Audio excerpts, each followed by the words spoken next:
sing a song with the army of the free. Count the brave, count the true, who have fought to victory. We're the army and proud of our name. We're the army and proudly proclaim. First to fight for the right and to build the nation's might, and the army goes rolling along. Proud of all we have done, fighting till the battle's won, and the army goes rolling along. Then it's hi, hi, hey, the army's on its way. Count off the cadence loud and strong. For wherever we go, you will always know that the army goes rolling along. Well, I wanted to start out with the army song. Yeah, hooah! And that is because Mike, that is the owner of this Singer 1591, which happens to be a Centennial model, by the way, happens to be former Army, and I wanted to honor him and honor all Army veterans that have served our nation faithfully, especially since we just passed Armed Forces Day, which was on the 15th of this month. If you didn't know that, and you have someone in your life that served in one of the branches of the service, whether it's Army, hooah, or the Marine Corps, hoorah, or any of the other branches of service, the Navy, the Air Force, the National Guard, who else am I forgetting, for goodness sakes? Well, you know what I mean. Any of the branches of the service, you should take that opportunity to thank them, even belatedly, since it's already occurred. But this machine is quite a treasure. It's been in my personal collection for some time. Original owner machine, like the majority of my machines that are in my personal collection. And when I talked to Mike about getting him a machine that would meet all of his sewing needs, but I know he's going to be sewing a lot of leather too. I talked to him about this particular machine and the attributes of what the little brother to the Rolls-Royce of Singers can do. What are its strengths with the setup that you have? It was just hands down right away that it was going to meet all of the check blocks for Mike, who happens to be, if I didn't mention it already, out of the great state of Massachusetts, and specifically Attleboro, if any of you know where that is in that neck of the woods. But he was looking for a machine that had great punching power down at the needle, had the flexibility to be able to sew a diverse field of materials, pretty much what I do every premiere, you know what I mean? I don't do the window dressing thing with a simple little sew off on some quilting material and say, hey, job's done. I do a diverse field of materials and really put that machine to the test. And so, along with the potted motor that most of you know about the 1591, the other unique thing about this machine is it's able to deliver power unprecedented when it comes to the Singer machines. And that is because of the direct drive, gear-to-gear setup that it has. It's set up the same way that a number of the Singer machines are. A lot of the Slantomatics have that feature as well. I call it positive traction. The 201-2 is set up that way. Again, that was the machine that was in the Oliver Mansion when we went down to South Bend, Indiana to help those good folks with their fundraiser. So the gear-to-gear thing, you never need to put a belt on this machine or any of the other machines that have that similar setup. When you hit the foot controller, it's like having a racing transmission because that power goes immediately from that potted motor to a worm gear that drives up that balance wheel that then is tied directly into the main shaft and pushes that power without any hesitation right down to that needle bar. And so you've got drive and get up and go. It's hard to put any other machine up against a direct drive gear-to-gear machine like the 1591, whether it's an Italian machine or a Swedish machine or a Swiss machine or a German machine, and the list goes on. This is all about power. It just is. And, what an appropriate machine to tie to a former Army guy, because Army guys are all about power too when it comes to our training and our specialty training and all the other things that they teach us when we're wearing those green pickle suits, as we used to call them affectionately. So Mike is going to have a lot of fun with this machine. I know also he's, as with me, a member of the American Legion as well, and maybe he'll end up doing some projects for them as well, because those guys wear the uniforms, they need alterations, they need repair work sometimes, they have other needs that come up. So who knows how this machine ultimately is going to be used to further the mission of the United States Army, and for that matter, other armed branches of service as well, because a lot of those American Legions have a number of different branches of service represented as well. So there may be a Marine or a Navy guy or an Air Force gal that could benefit as well from what this great machine can do, that was born, you might assume right away, well, duh, Scott, it was born in 1951, right? Because that's what the Centennial thing is all about. Singer was established in 1851, and the Centennial year was 1951. So, Scott, this has to be a 1951 sewing machine, right? Amen, brother, sister. Yeah. No, it's not. Because in order to celebrate the Centennial year in 1951, they needed to get those wheels in their production and manufacturing plants turning earlier than that. It's just like the auto industry. In the auto industry, if you're going to buy, let's just say in this next calendar year, a brand new 2022 type automobile, that automobile will have been made this year in 2021, so they can roll it out in that brand new year. And it was no different for Singer when they were getting ready to ramp up for that great centennial celebration in 1951. They were already making the machines in 1950. And a couple of them maybe even a little bit earlier than that, but we're not going to mention that. So this machine technically was born November 10th, 1950, in preparation for the centennial celebration that occurred in 1951 to celebrate that 100-year anniversary for the Singer Sewing Machine Company. Yeah, so there you go. And the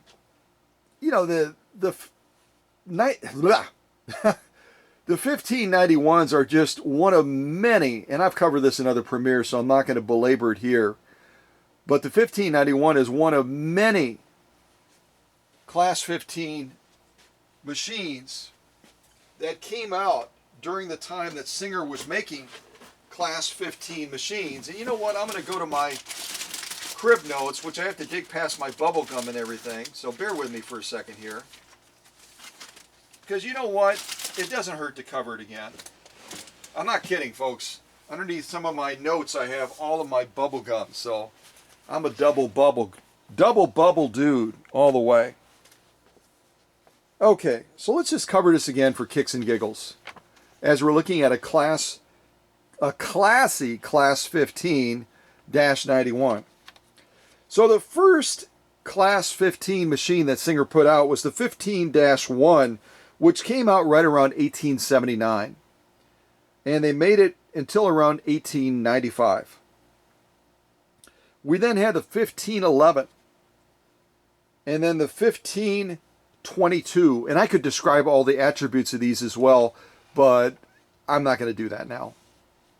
So after the 1522 was the 1530. And then the 1575. And then the 1580. and then the 1586, and then the 1587, 1588, 1589. No, don't call out bingo. This is not a bingo game. 1590, and the 1590, I will mention this, is basically the same as the 1591 that you're looking at on the screen. But the 1590 is going to be belt driven with an external motor. It is not going to have the benefit of that gear-to-gear positive traction like Mike's machine does on screen right now. So then we at last had the 1591 come out, and that was right around 1932. Now some of you have asked me before, and I know we've gotten this question also. What came first, the chicken or the egg? No. That's another topic. And we're focusing on chickens now because the cows are picketing and saying, don't eat beef, eat more chicken. Kind of like the Chick-fil-A thing. And but a lot of people have asked, okay, you talk about this 1591 being the little brother of the Rolls-Royce of Singers, which we all know is the 201-2. Which one came first? Well, if you know the answer to that, type it in the chat right now. Type in the chat what came first, the 1591, which is the little brother, or the big brother, the 201-2. Both of them come with potted motors. Both of them have the benefit of that positive traction direct drive. But one had to come first, right? I'll give you a few seconds to do that while I maybe pick out another military type song. Let's see what we have here.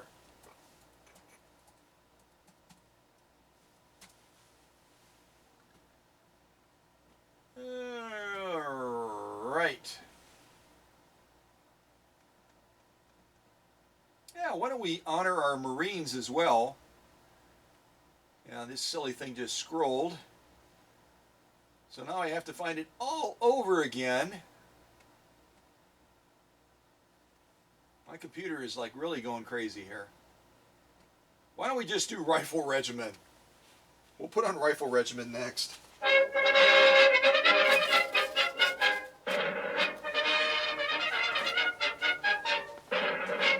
Yes, it sounds like old-time radio, doesn't it? It's kind of fun.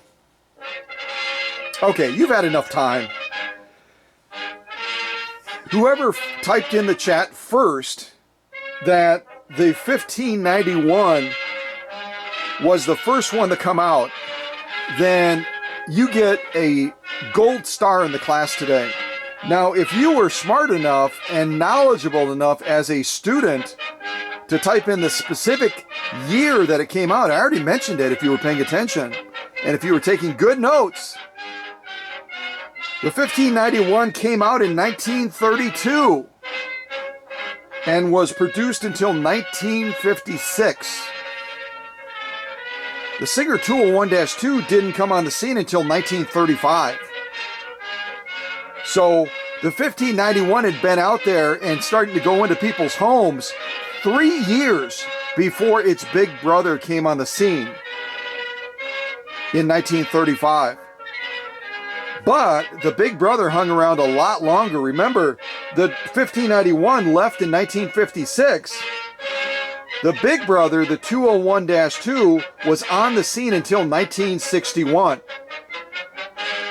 The other thing to point out about the difference between the little brother and the big brother is the little brother you're looking at on the screen right now has an oscillating hook system.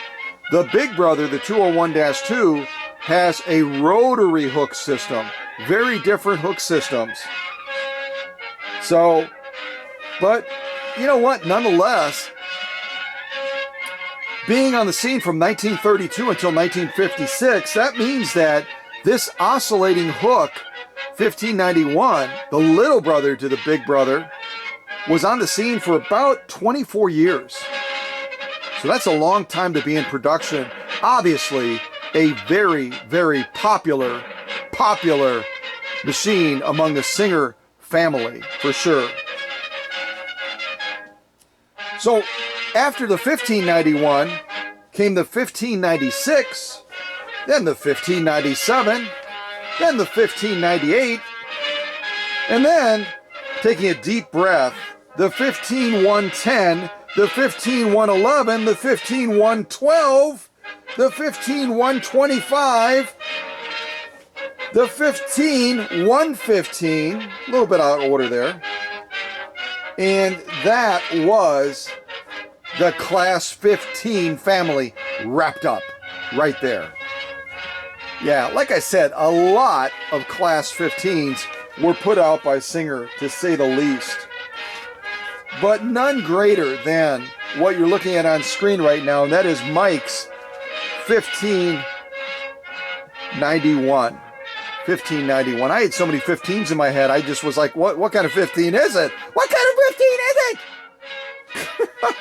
So, the other thing you're going to notice about this premiere today is it's the first time that I'm going to show you a very interesting attachment to Mike's machine, and I regret to say that it's not earmarked to go with the machine.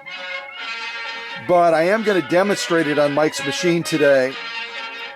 And it's none other than Singer's automatic zigzagger. Now, the one thing that a lot of people miss when they talk about the Singer automatic zigzagger is that it operated much like the buttonholers that Singer came out with, in that it was driven by a series of different cams. As far as the Singer automatic zigzagger, there were up to 12 cams that you could get with this very cool attachment that would certainly give you a zigzag on any Singer lock stitch style machine like this 1591, but it would give you a number of other stitches as well, like the ones you see that encircled around the Singer automatic zigzagger branding right there. I mean, you could do a Christmas tree thing, you could do a little C type thing, you could do a building block thingy, you could do just all kinds of things with this attachment. And the one I'm going to demonstrate today has 3 different cams with it that we might try doing. I've got in there right now a real cool decorative type cam that I'm going to probably demonstrate shortly. Yeah. But this is what, where is it? This is what it looks like right here when it comes out of the box. Kind of looks like a little racing car almost, doesn't it? But the basic setup on this is really quite simple. Let me get a drink real quick. My voice is a little bit dry today.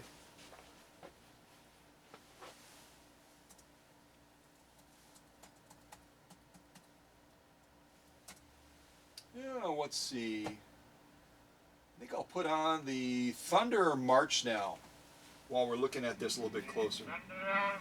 The Thunder March. You heard them. United States Marine Corps Band.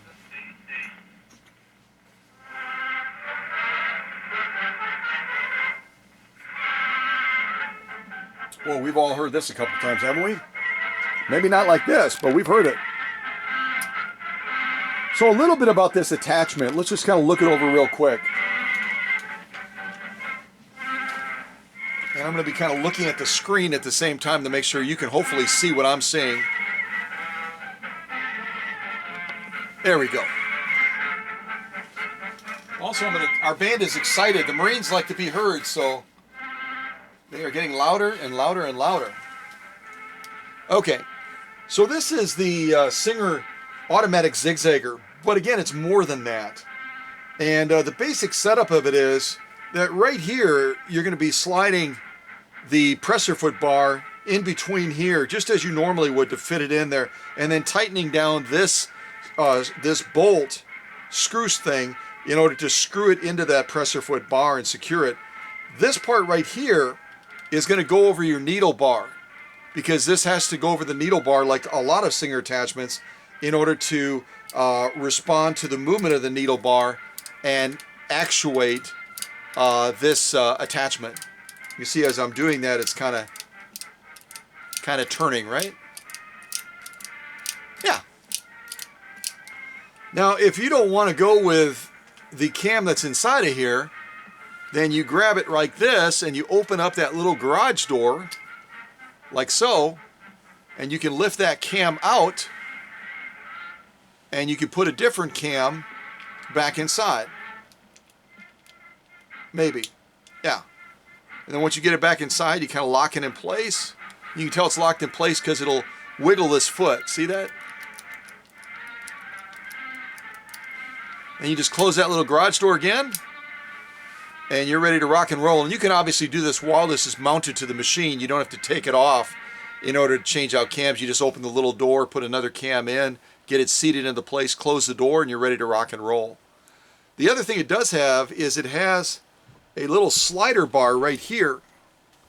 And this little slider bar gives you an option to designate whether you want it to be a normal, a medium, or a wide type stitch output for what that automatic zigzagger is going to do.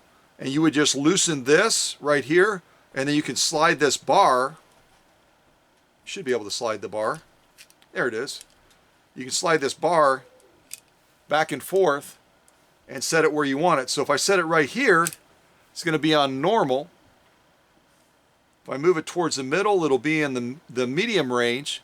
Then I can slide it all the way here so that it's in the wide range. And wherever you set it, just screw this back in to lock it in place. So it's actually fairly simple to set up. Again, you just you slide your presser foot bar right into here where you can see that little notch. Get it seated in there. Tighten up your screw so it seats tightly against that needle, against that presser foot bar. This is going to go over your needle bar, this little doodad, so that as the machine is running, it's going to be moving it up and down to actuate the cam. There you go. So it's a really nifty little attachment that for any Singer machine that is a traditional lock stitch type machine, like the 1591, you're going to be able to use this type of attachment with it and enjoy the benefits of what it can do for you. It can all of a sudden transform a straight stitch machine into doing a lot more. So, and this happens to be my backup one, so I'm going to put that to the side. And depending on the automatic zigzagger that you ended up getting, there may be different cams in here. And on this one there are different cams that we could certainly demonstrate in future. Premieres. Because I'm sure a lot of you are going to get jazzed about seeing something like this, because I've never done it before. I'm not a big attachment guy, but I thought it'd be fun to do this today.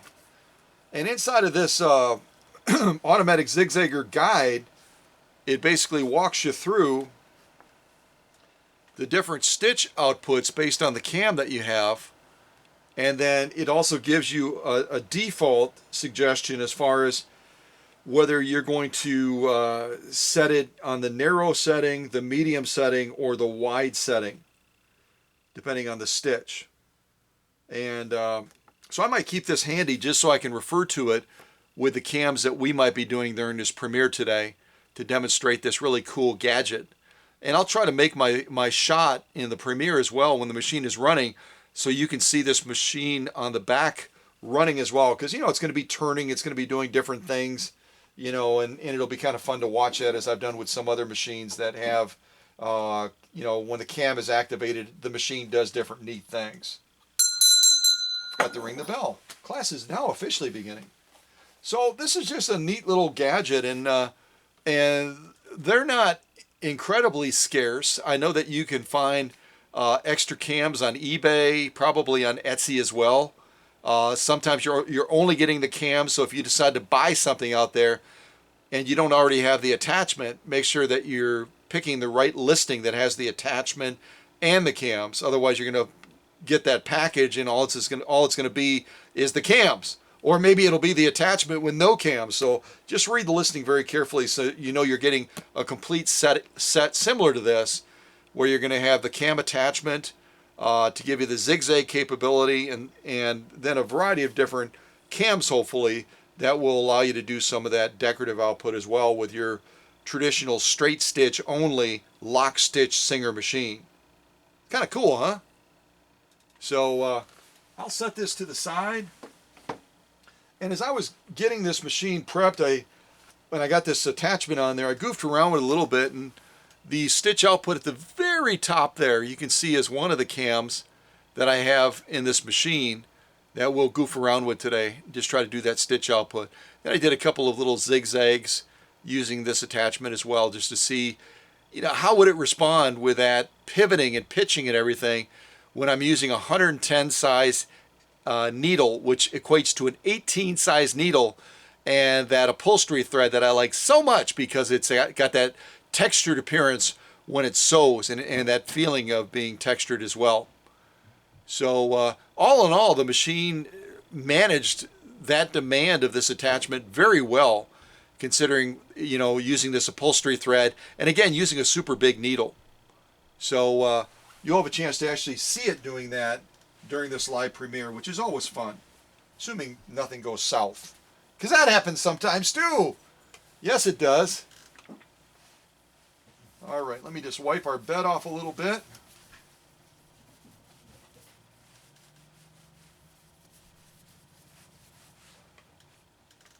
Okay, and let me push my, actually I'll have to move this chair because we're going to be looking at some progress shots as well. Move that chair. I added a new password to this computer because it prompted me to do that. Now I'm really irritated because it'll go into a screen blackout and then I have to enter the password every single time. It's like, ugh!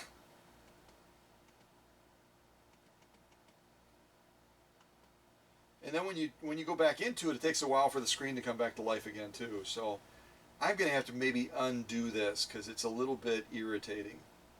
Yeah, it is.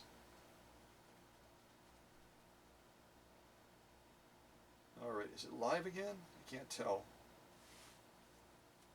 It's thinking about coming back to life.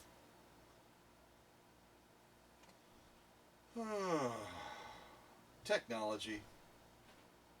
You love it and you hate it, don't you? Good old technology.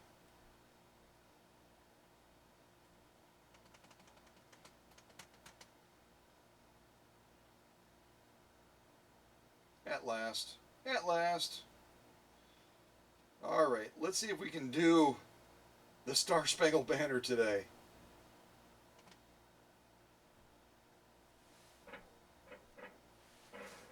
This again is going to be like old-time radio.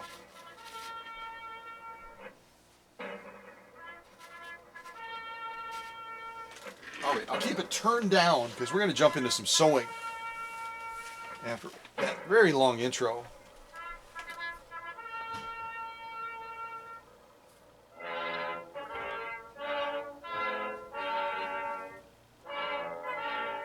Okay, and I think I'm going to do this on some of this genuine cowhide. Hopefully our thread will show up well because I have a light thread on here again.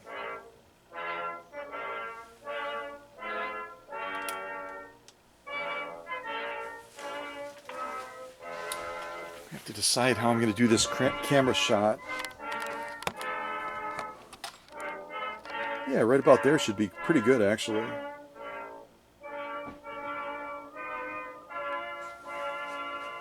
Hold on 1 second.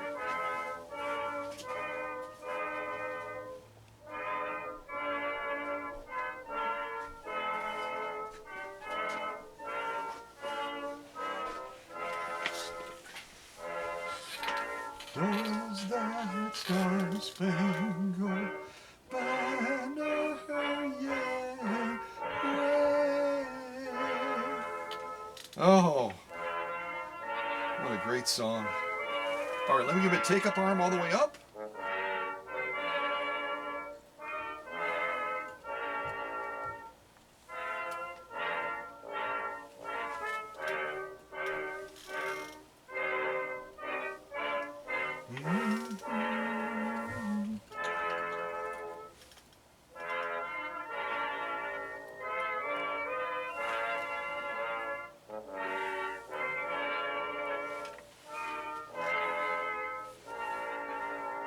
Okay, and I didn't mention it. When you're using this attachment, you will have to adjust your stitch length on the machine itself. And it gives a general guideline. It's not super duper specific. It kind of shows I probably won't be able to show you. Maybe I will. It kind of shows your stitch length controller right here, and it's got set right around between 15 and 20. So I've already done that in order to get ready for this sew off. So hopefully it behaves. All right, here we go. So this again is using this automatic zigzagger. I've got a cam in there right now for a decorative stitch, which is going to give us kind of like a little Christmas tree thingy. And we'll see what we think of this. All right, here we go.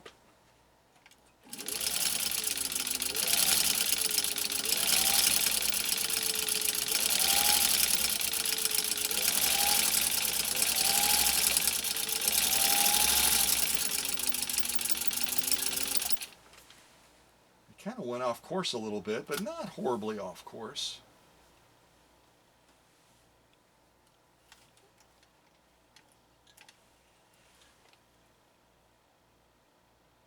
Yeah, I probably would change that a little bit. It's interesting. It's interesting. It's an interesting pattern for sure. So we could manipulate that a little bit and see, could even make it maybe a little bit shorter. See how it changes the look of that.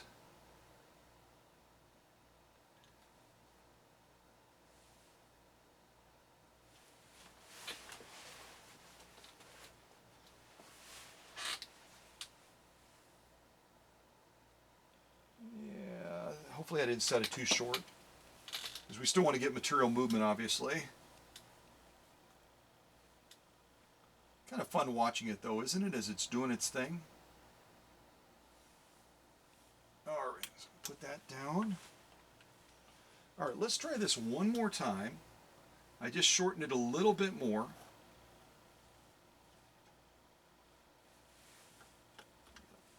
Advance my thread a little bit more. There we go. Okay, let's stitch down one more time and we'll see. I made it a little bit shorter. We'll see if we get a slightly different look this time. But again, I'm sewing this with upholstery thread on leather.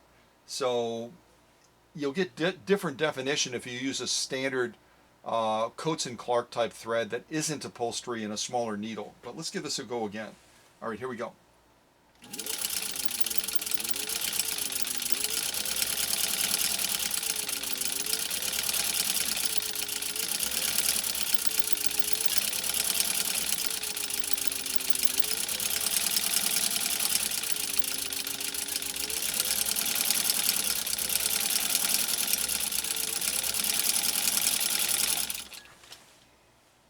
That pretty quick too. I'm not putzing along. Oh yeah, I like that one better. I like that one better. We tightened it up a little bit. We shortened that stitch a little bit more. And I like the definition. Even with upholstery thread, we've got some fairly decent definition with this automatic zigzagger cam generated stitch that we just did. So that's kind of cool. And a beautiful lock stitch as well. We'll look at these after. But what I'm going to right now do is I'm going to pick out a different cam. And as I showed you, we'll open up that little garage door on the back. We'll change out the cam. Oh yeah, I'm liking that one again. A lot. Again a lot. It gave you kind of an early glimpse of them.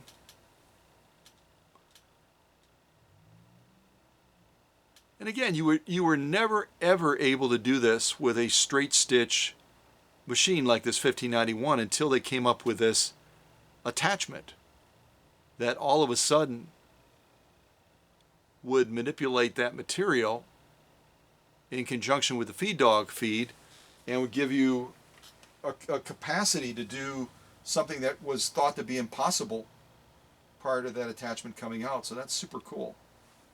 Super duper cool. All right, I'm going to drop that presser foot again. I'm going to enter my password. Ugh. Every single time.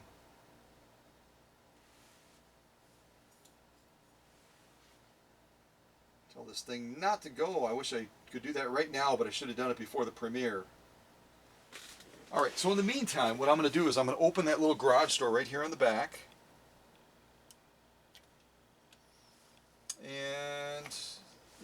other two cams I have is kind of a McDonald's birdie type symbol. I'll show it to you on screen. This is the one that I've got, one of the ones I've got. I gotta move my screen because I can't see if you're seeing it. Yeah, you can see it. So I think we'll go with this one. It's more interesting than the zigzag, although we could always stick the zigzag in too. Doesn't take that much time. So I'm going to take out the one that we had in here, set it over in my little box, put our little birdie thing in.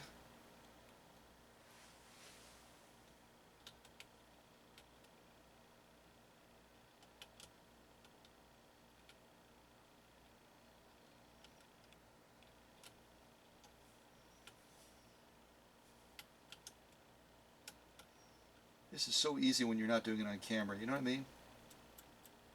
There we go.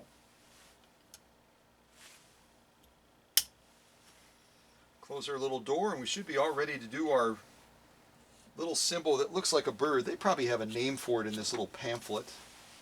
Let me see if they do, what they might call it.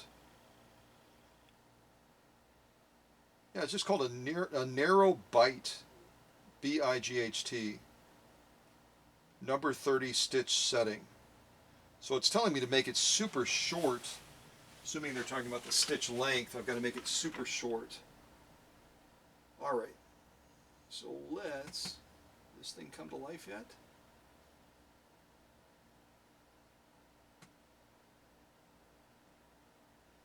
Yeah. This one's called Maria.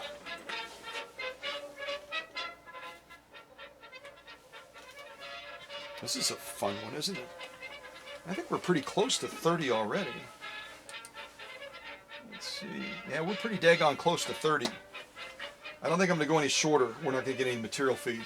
Okay, so here's our next cam generated stitch through this Singer automatic zigzagger. Let's see how this one turns out. Here we go.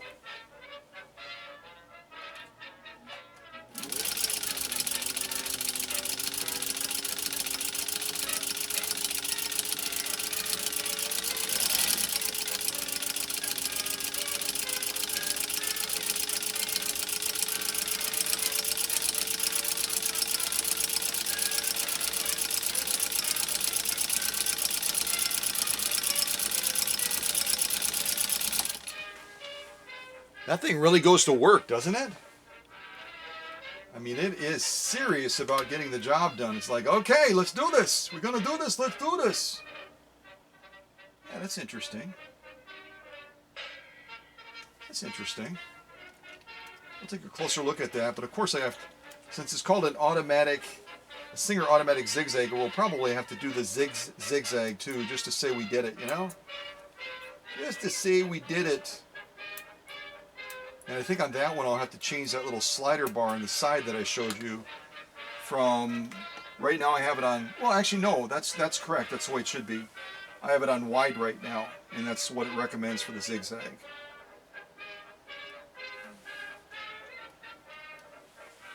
Yeah, that one's interesting.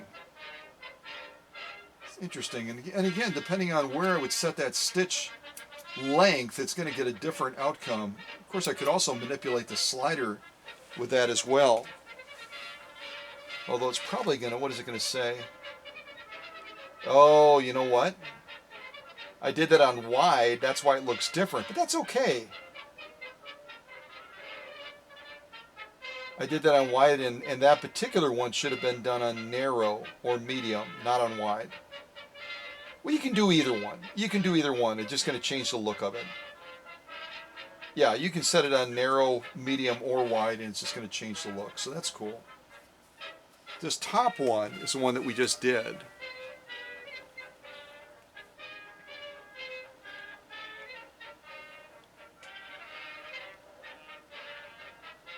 And we just did this with a straight stitch only lock stitch Singer 1591.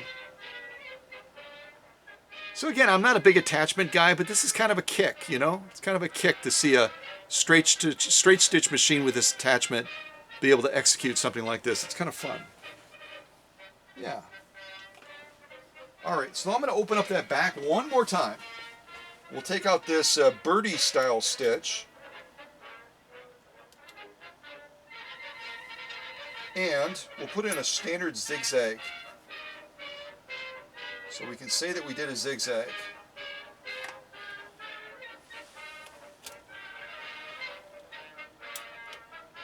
There we go. That one went a lot easier. That one was like, okay, we're not going to embarrass you a second time, Scott. We'll let you get away with this one, buddy. Yeah, we will.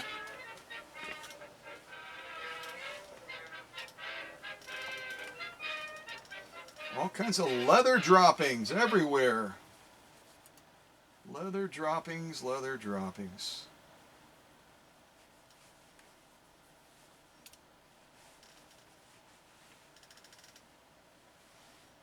Okay, so I'm going to get this leather back in place, and we will try to lay down a zigzag now,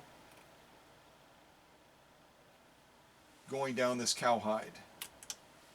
Presser foot is down, and I'll probably end up changing my stitch length back to a longer stitch again. And we can goof around and maybe sew it twice and just see what difference we get. So that was called Maria. And the next one is called Ye Agent. Wait, Ye Asians. Asians is what it says. Okay.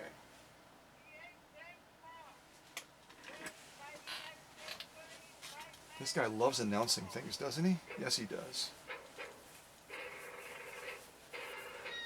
All right, here we go.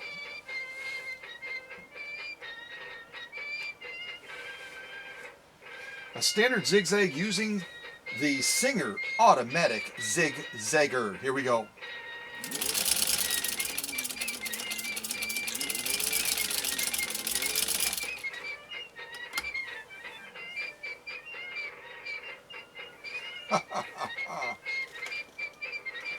Just making sure. Yes, I have it on wide.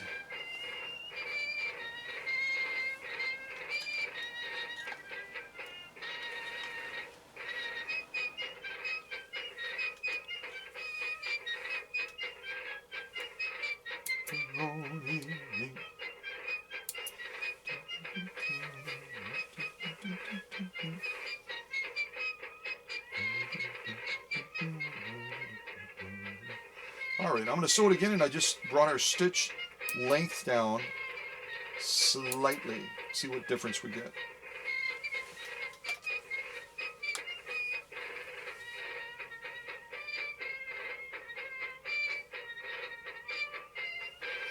And I didn't mention specifically, this is a 3 to 4 ounce piece, probably closer to 3 ounces of genuine cowhide that we're sewing right now. So it's not a lightweight material at all. All right, here we go.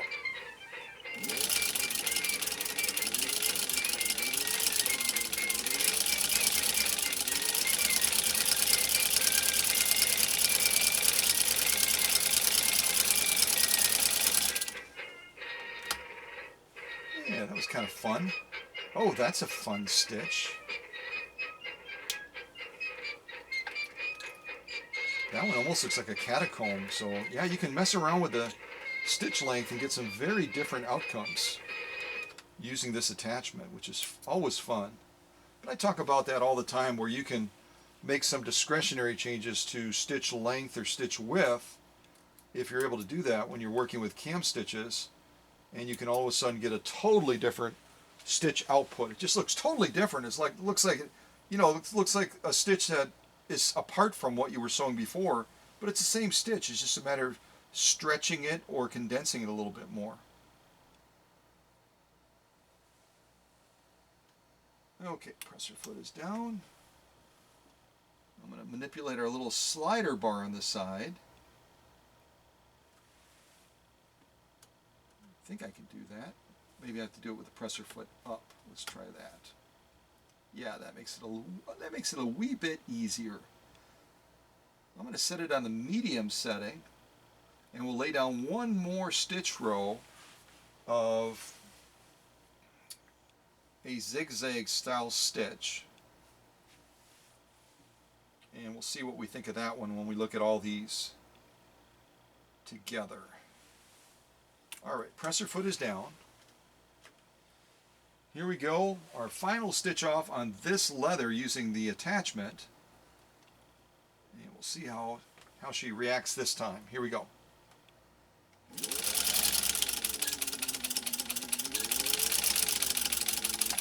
Yeah, I did that kind of medium, so it's going to look, yeah, it's going to look similar to the other one, but not quite. Not quite.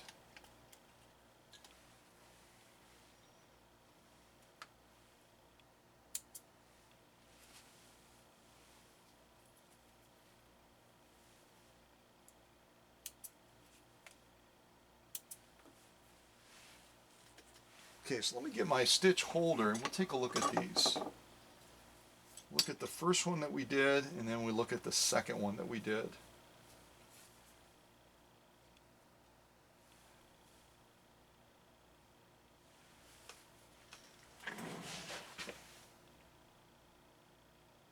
With Shot and Shell is the next one. Let's do that one.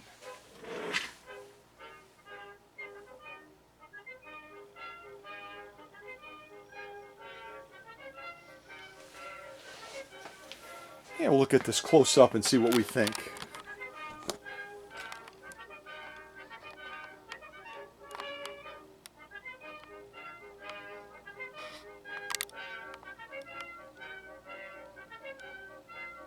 You see how heavy that upholstery thread is when you look at the pattern.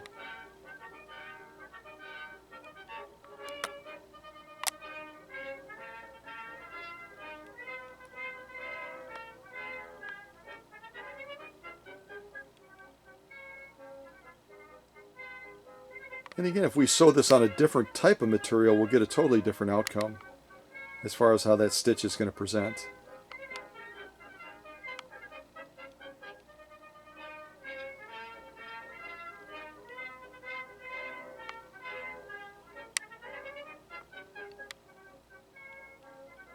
Very cool, very cool. Let's come out a little bit, look at the, now we can look at the totality. We have to come way out to look at totality. Let's not look at totality right now. We'll look at the 3 stitch rows together.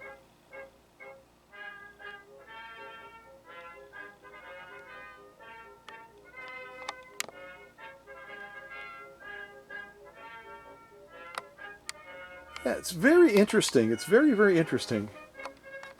And Singer had obviously a number of different attachments that they came out with. This is the first one that I'm showing on this channel, so that's kind of fun. We'll turn it over and we'll get the lock stitch. We'll be able to see some of it probably because this nap is fairly flat on here. It's a fairly flat nap.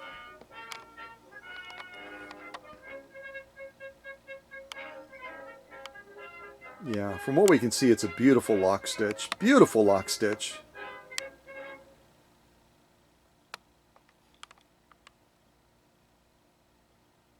Look at those 2 rows together.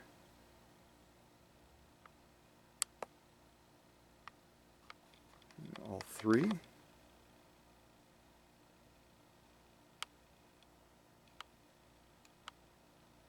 So Mike's machine, his 1591, did a brilliant job of managing this attachment with this, I'll kind of come out to here, with this, this cam generated stitch that we just did. Nice job, very nice job. True to the Flag. True to the Flag is our next one. Yeah, I like it. I'm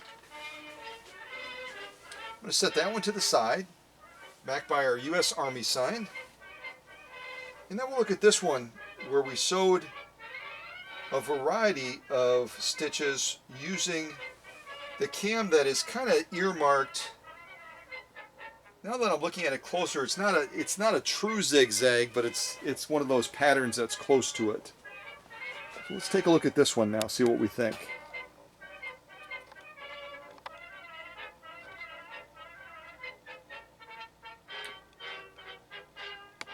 And just to review again, if I remember correctly, the top row is going to be the first one that we did, which was on a larger setting as far as stitch length, but a wide setting on the automatic zigzagger itself.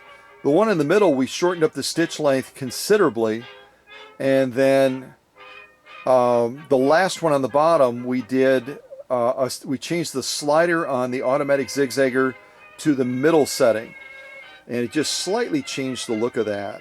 Not dramatically, but slightly. My favorite is in the middle, to be honest with you.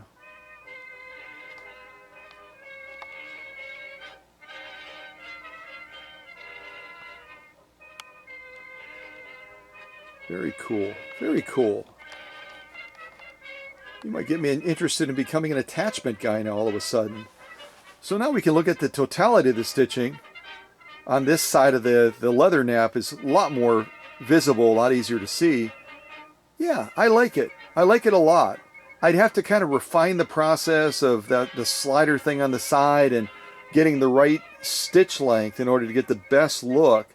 Plus, you know, reality is you got to pick materials too that are going to give you a better stitch definition as well when you're working with an attachment like this that's manipulating the movement of that material significantly, because that's going to give the opportunity to lose some stitch definition just because it's ratcheting that material back and forth very rapidly trying to execute what the cam is telling it to do. So, but I'm excited. Some good possibilities. Good possibilities with this Singer automatic zigzagger. So I'll turn it over. We'll look at that lock stitch now. Again, a single layer of genuine cowhide, which is about 3 ounces thick. And you can see already from here, it's a beautiful lock stitch. There's no loopiness. There's nothing at all like that. It's got beautiful definition. The stitch presentation is just spot on. We'll look at all 3 rows to begin with.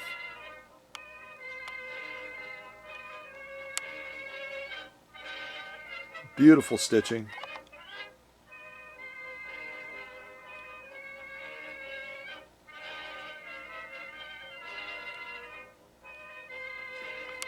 Well, I am impressed. I don't know if you are impressed or not with, certainly with Mike's machine. You can hear it running, and it just runs whisper quiet. Even as it's, you know, having this attachment manipulated and torque in different directions, it's just having a fabulous job of executing some fairly complicated stitching using this attachment. So I love it. I think it's fabulous.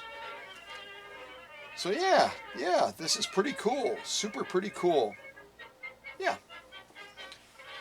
Okay, so what I'm going to do now is I'm going to take this attachment off, get our regular presser foot back on, and we're going to be doing some of our other traditional sew-offs that we do. But hopefully you've enjoyed this little departure from following the same kind of track that I usually do, which is a little bit different with every machine. But it just gives you a different appreciation for what your machine is capable of when you all of a sudden see a straight stitch only machine doing stuff like this. It's kind of cool.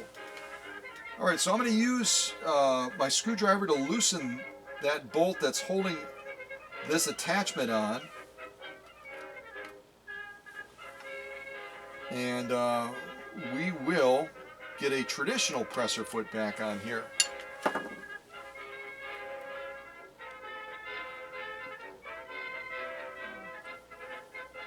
Oh, kind of wiggle a little bit to get that off of the needle bar too.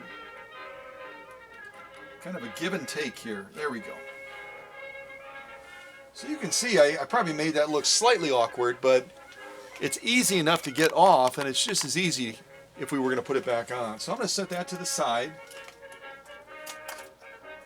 And I'm going to grab my traditional presser foot, and we'll get that attached now so we can resume doing some normal sewing that we normally would do.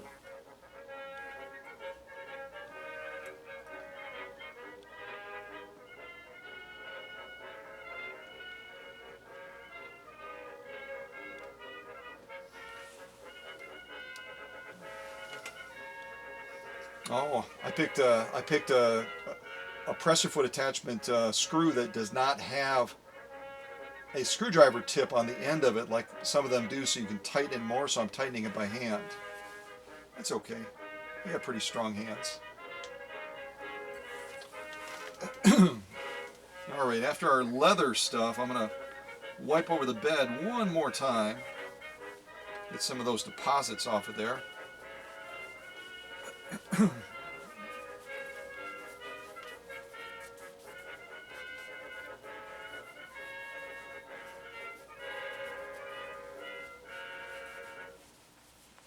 Good.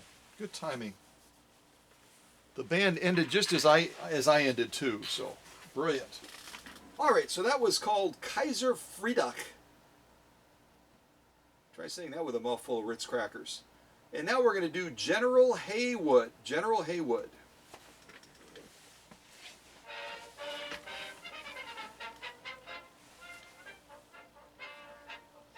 Okay, and we might as well continue the trend of leather. And as I've said before in other premieres, I know some of you want me to sew different materials that you have an interest in. And if I'm ever preparing and presenting a machine of yours, I'll be glad to do that. But I know Mike has an interest in leather sewing, so I'm going to really focus quite a bit on leather during this premiere. And we're going to do genuine elk hide next. I might kind of go down and around. I haven't decided yet. Actually, I think on this first one I'll kind of go down the middle, because I'm going to be doing quite a bit of other sewing, and I don't want to run out of bobbin thread with the upholstery thread taking up a lot more space on the bobbin than a standard lighter weight Coates and Clark type thread. All right, let's zoom in on the needle.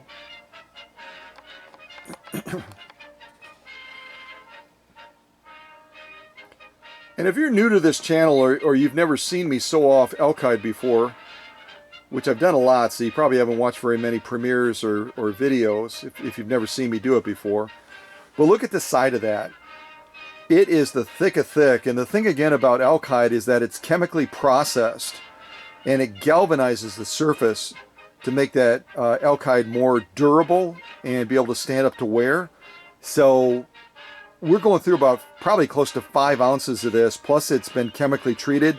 Not an easy sew off at all. But I think that Mike's machine is going to make it look pretty doggone easy.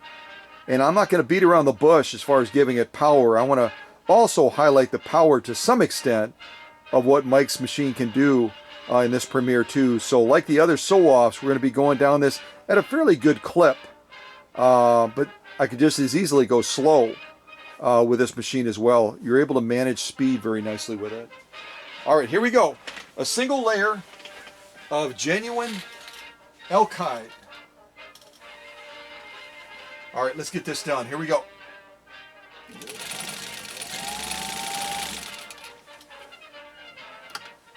Yeah, that was kind of light gas. That was not even heavy gas. And I've done a fair amount of sewing already on this needle, and this needle is just going, let's get her done. Let's get her done.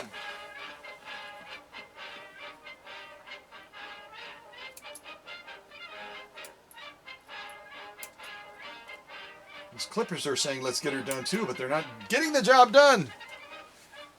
All right, let me get my sew-off holder up there that Maddie sent me from Florida, and we'll look at that. Look at that top stitch first, and then we'll flip it over and look at that lock stitch. But I'm already seeing some very, very good-looking stitching. Yes, I am.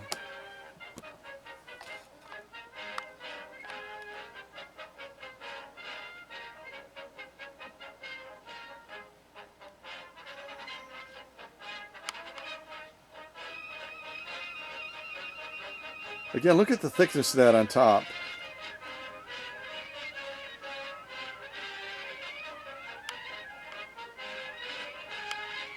Well, I'm just going to say it.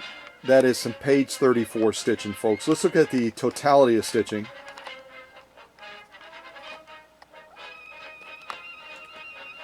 Folks, when you're talking about sewing leather of this quality and caliber, about 5 ounces of genuine elk hide, we're using a size 18 needle, which is size 110. It's a huge needle. It's the same size needle that we actually just used on Jade's light industrial machine that I just presented recently. So it's a big, big needle. Along with the fact that we're sewing with upholstery thread. And yet we're laying down stitches like this that are absolutely brag-worthy. Let's take a look at that lock stitch and see what we think. And as I do that, I'm going to turn it towards the camera a little bit so you can see again the thickness of what we just sewed. It's absolutely ridiculous. Turn over and look at that lock stitch while I pick out a little bit more music before my screen locks up again. And this next one is called Australian Army. Australian Army.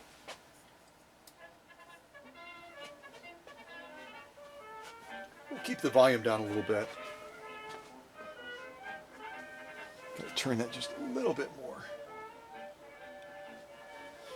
So this is again is the lock stitch, single layer of genuine elk hide, using a size 110, size 18 needle, and about size 89 upholstery thread. And I am seeing a drop dead gorgeous lock stitch, folks.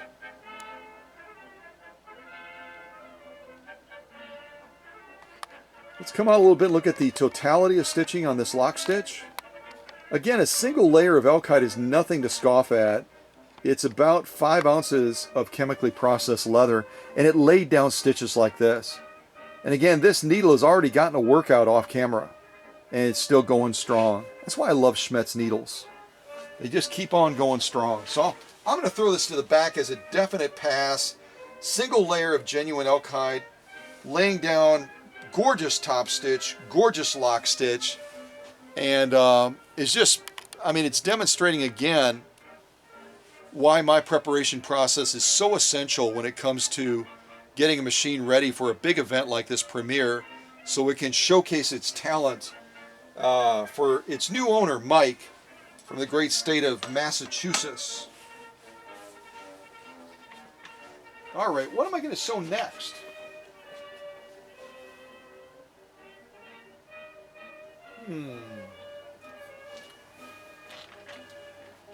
I could bump up the thickness of the genuine elk hide.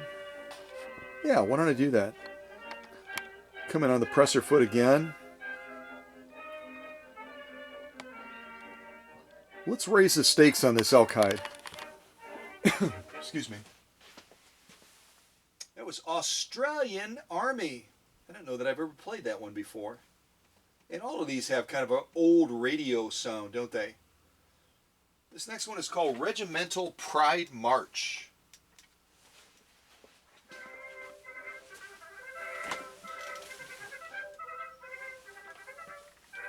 The question is, I'm debating something right now. I'm debating something.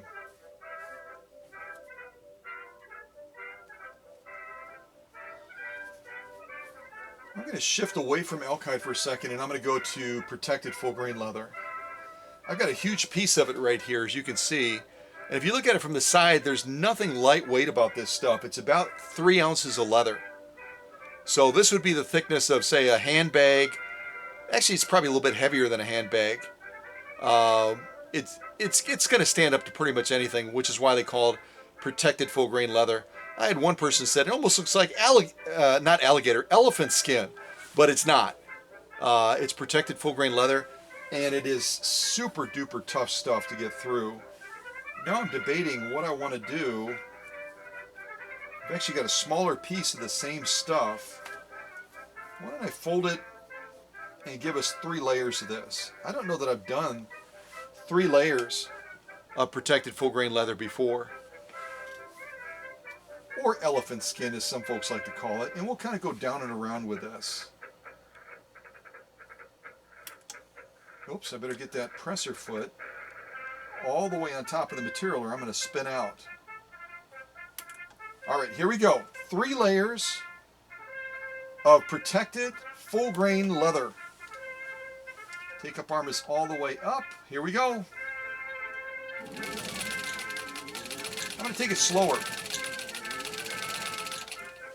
and go completely off the material because I got distracted. Ugh. I'm like right on the edge. I'm barely holding on. Oh, this is going to be messy. This is going to be messy. I'm going to do my best to get back up on the material here. This may be, yeah, here we go. I'll try. That was actually better than I thought. All right. Oh, hopefully we don't spin out. See how the pressure foot is kind of pointed up a little bit? It means I've just got the edge of the material, but I don't have it underneath there real well. So, but I know those feed dogs have been serviced well, so hopefully we get a great outcome. Here we go. And again, I'm going slow intentionally. I want you to be able to listen to that motor and listen to the machine, which is absolutely spot on.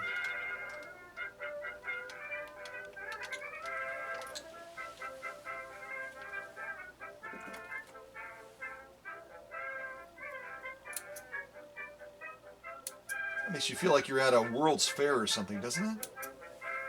It does for me. I can imagine that this probably would be some of the, not necessarily regimental music, but the flavor and the sound of the music would be similar to this.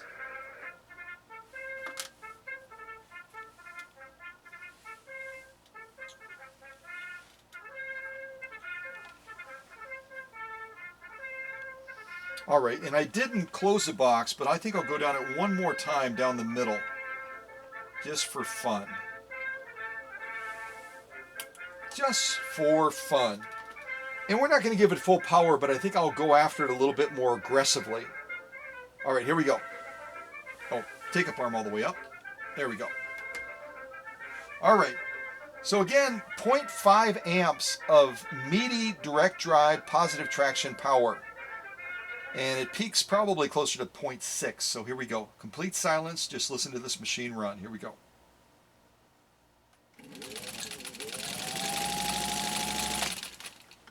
Yeah, that was kind of fun. That was kind of fun. So look under the dictionary of silky smooth, and it'll say Mike's machine, because it is just running like a top. Running just like a top. I'm just making sure that yeah, we're good. Making sure my needle hadn't shifted at all.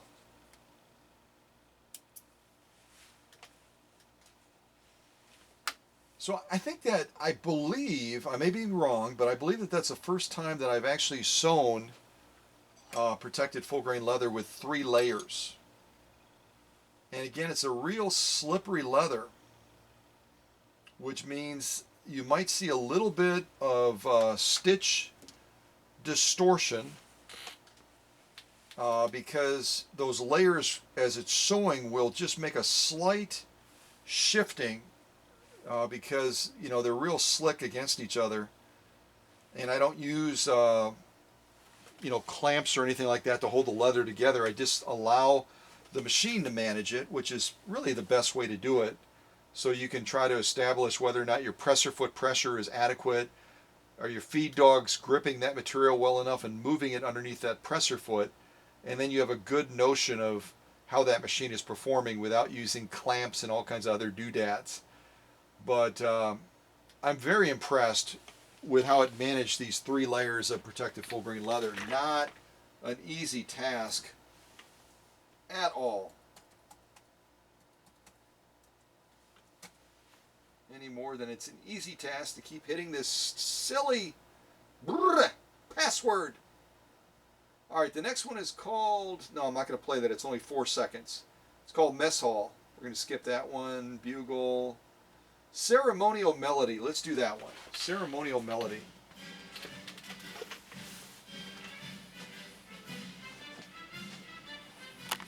All right, let's look at these stitches. We'll look at totality first, I guess. Again, a size 110, which is a size 18 needle, with around size 89 upholstery thread. Now we'll zoom in and look at all 3 rows.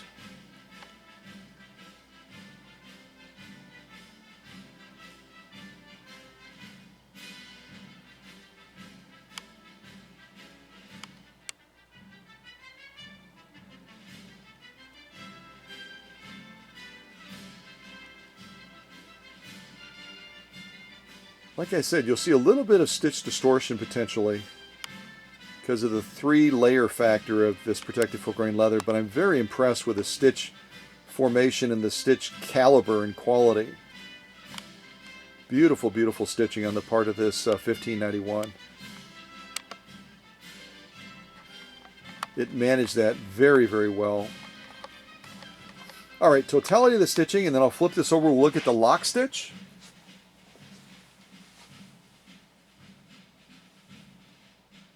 Again, if you're new to this channel, the lock stitch is always going to be more difficult for the machine to execute because it's pulling that that upholstery thread all the way back up through those 3 layers of protected full grain leather. It's fighting gravity, it's fighting friction, it's fighting everything to try to complete that thread being pulled up with the take-up arm and the needle so that it can complete that lock stitch. It's a lot of energy and effort on the part of the machine to do that. And yet you just saw the machine, it did it effortlessly with 3 layers of protected full grain leather. Getting another quick little sip. Got to turn this up a little bit.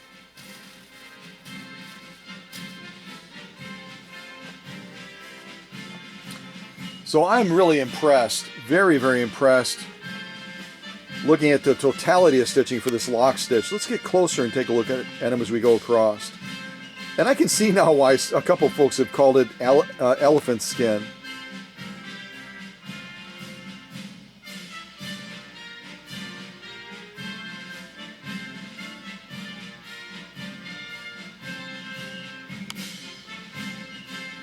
That is some beautiful, beautiful stitching.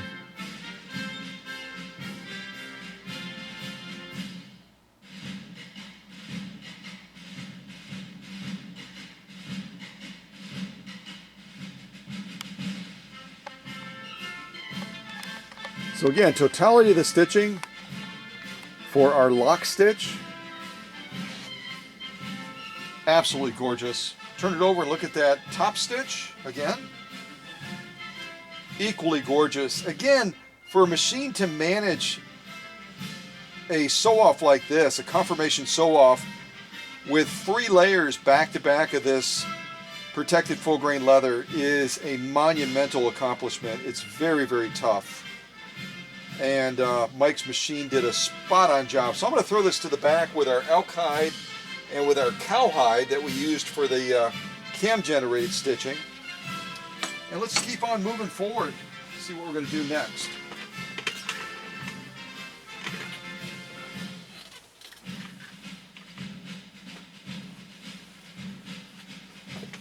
What are we going to do next?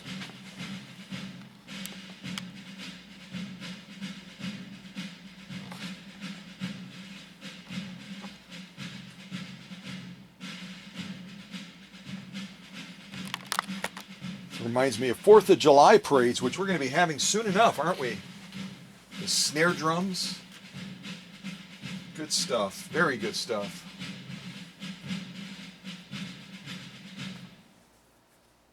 Well, why don't I take a little, well, I was going to say I'll take a little departure away from the leather, and why don't I do some of this ribbon material for fun? If you haven't seen this ribbon material that I've used before, it's 100% polyester. It's paper thin. That's 2 layers of it right there. You can see how thin that is. Because I do get my folks that say, you do a lot of heavy duty stuff, which is great, but can you do the thin stuff too?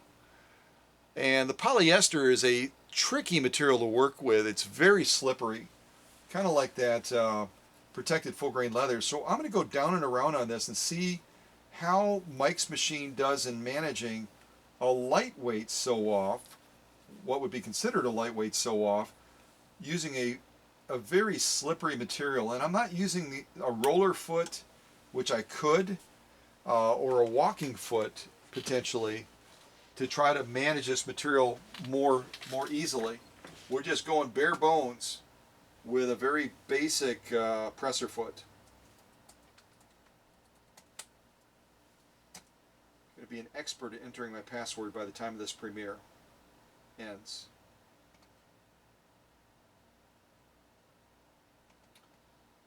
All right, let's do Yankee Doodle. That's only 1:08, but that's okay. 1:08.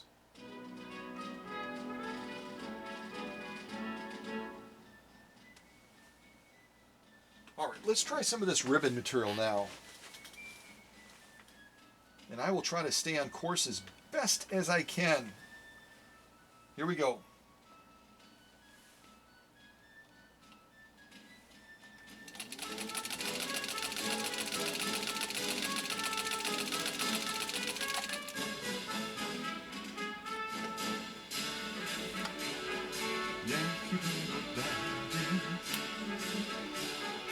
All right. Down to the finish.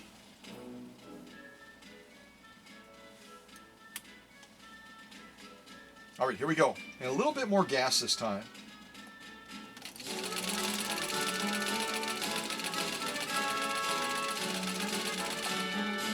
And I'm not going to close the box.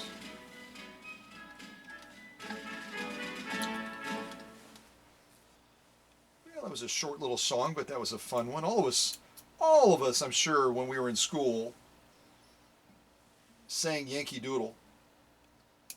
Now, if we have any folks watching from other countries, I don't know that they would have sung it in school as kids. I doubt it. But it's a fun little ditty, isn't it? It's a fun little song.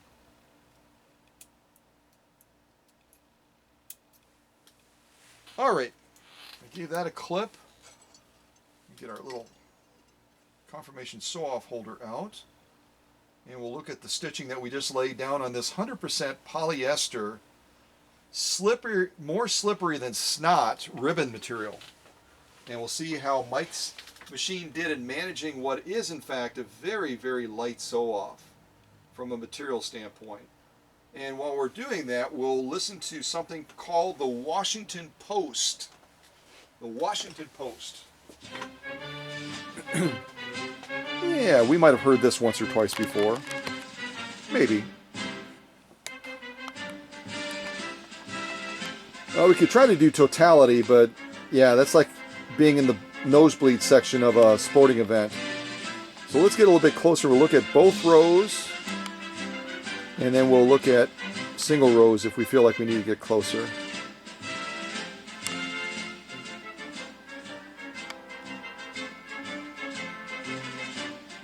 And again, this is very, very tricky stuff to sew because it's so slippery. 100% polyester.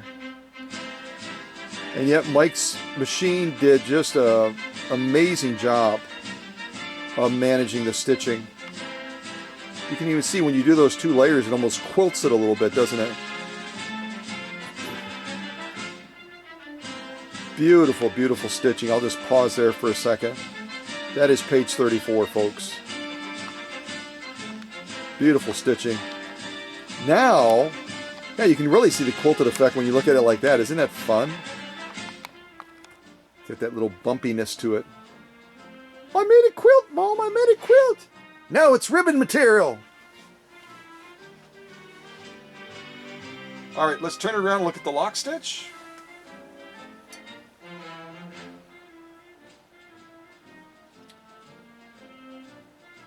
Getting that tension balance just spot on to be able to sew material like this. There you can really see the quilted pucker effect of that. Isn't that fun? It's all puckery looking. Looks like I got to turn it just a little bit more.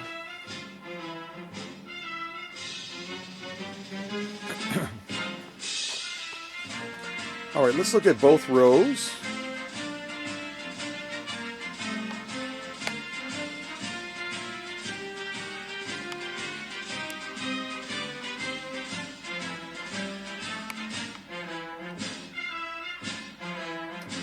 Absolutely gorgeous stitching. 2 layers of ribbon material, 100% polyester.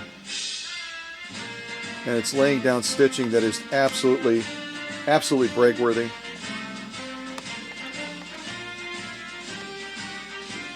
Go across one more time.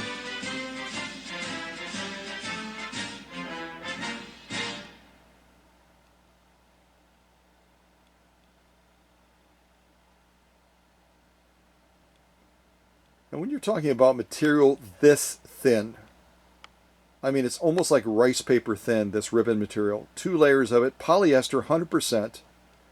To be able to get a stitch balance like this, where that knot is perfectly centered, based on what we can see in the stitching on top and on the bottom, it's just beautifully balanced, is no small task. And this is a one-off. And we're only doing it once. We're not sewing ribbon material all day long and perfecting all the settings on the machine to get it just right. The machine that I prepared so carefully for Michael is just doing the job. It's just managing it for us, which is what a properly restored machine should do. It should be working for us so that we can enjoy success like this basically effortlessly.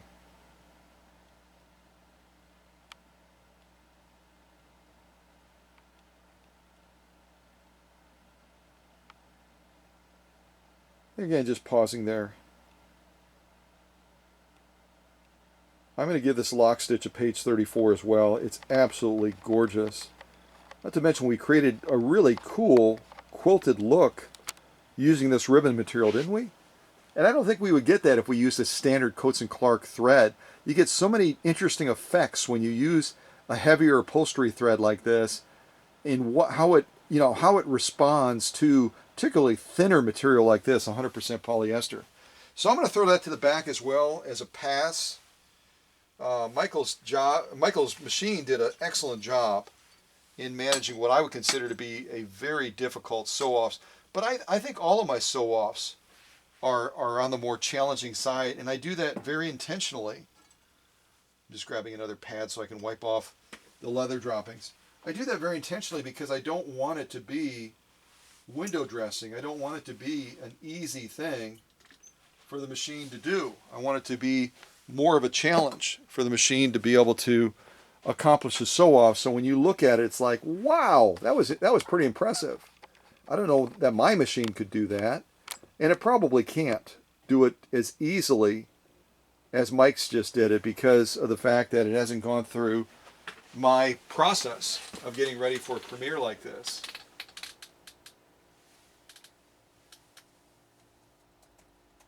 Yes, I'm typing in my password again. Ugh.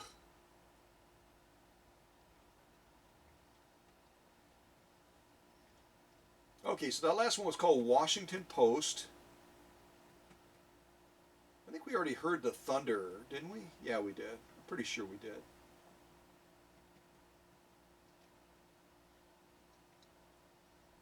Sound of Alert March. That's 2 minutes and 25 seconds. Let's try that one out. Sound of Alert March.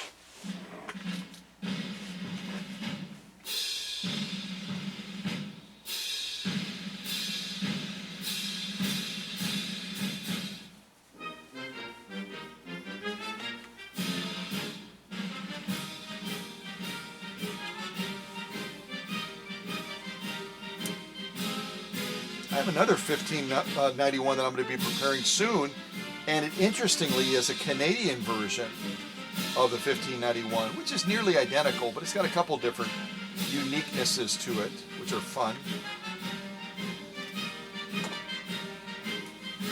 Okay, what are we going to sew next? Why don't we do some of our vegan leather? We haven't done that in a while. We'll do some of our vegan style leather. And if you haven't seen this before, this is what vegan leather looks like. It looks like leather. It even has a leather grain on the back, but it's not. It's kind of a combination of leather and vinyl. And I think we'll do 3 layers of this stuff. That's kind of the size of the piece that I cut, anyway. So when all is said and done, we're going to be doing a sew-off of this thickness with 3 layers of vegan style leather. And the reason that it is a challenging sew-off is because of that vinyl factor. Because of that vinyl factor.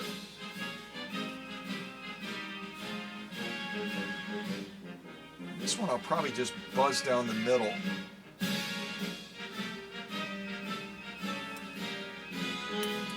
All right, so 3 layers of vegan style leather, vinyl and leather. Let's see how Mike's machine does in managing this. All right, here we go. I'll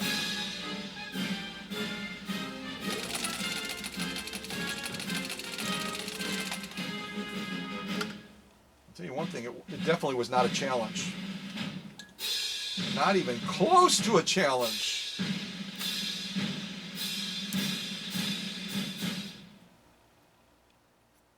It's just ridiculously easy.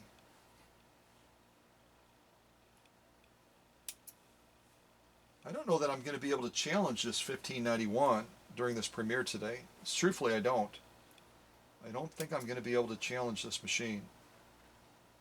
Everything that I've done so far has just been a laugh to this machine so far. It's just gotten it done like a walk in the park. It's like a walk in the park. All right, let me grab that stitch off holder. First thing we'll look at is the top stitch, and then we'll look at the lock stitch. And again, this is a vinyl leather combination, which is what vegan leather is. And while we're looking at these stitches, we'll listen to Semper Fidelis.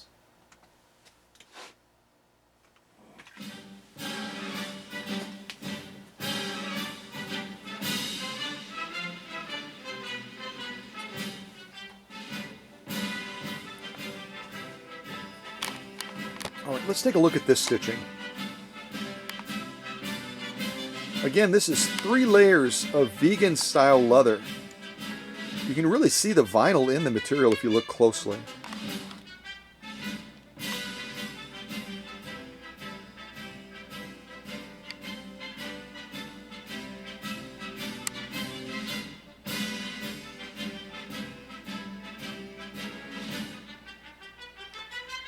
Well, I don't know what you're seeing, but I'm seeing page 34 stitching through a very tricky material. As soon as you put vinyl into the equation, goodbye, Sally. Those are beautiful stitches. Let me come out and show you the totality of stitching, which, you know what? Go to the textbook for near perfect stitch, and there it is.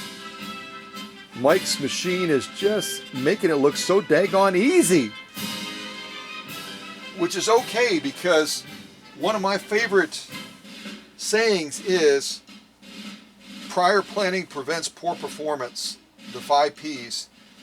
So if I've done my preparation and getting the machine ready for the premiere, it's going to make it look easy. Now we're looking at the lock stitch on 3 layers of this vegan style leather. And I'm almost, a couple of the sew-offs we've done recently, I'm almost seeing an overly poppy lock stitch, which might indicate that my upper tension may be turned up a little bit too high. I'm gonna have to keep an eye on that.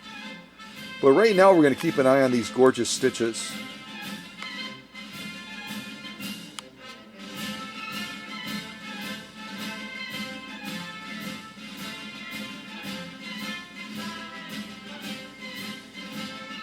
Look at the side. 3 layers of vegan leather, and it just, the machine does it like it's silk or satin.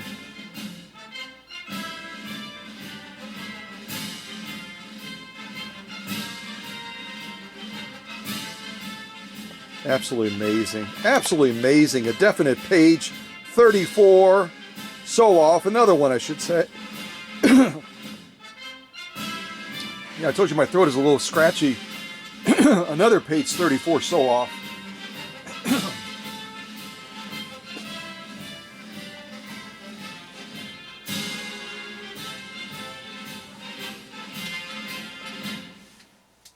There we go. I will wet the whistle as we go through all these season changes with pollen and everything else. So you can look at that yourself, knowing that it's a vinyl leather mix. It's very tricky stuff. We've got not a single layer of it. We've got 3 layers of it. Getting to be a little bit tired needle had to manage that through those 3 layers, especially on that lock stitch of pulling that thread all the way back through. and did it with such ease and gave us such a brilliant stitch output. I mean, it's just amazing. Just amazing. And this is amazing music to go with our amazing sew-off! All right, I'm going to throw this to the back as another slam dunk for this incredible Centennial Singer 1591. That almost sounds like a Centennial celebration music, doesn't it? Yeah, it does.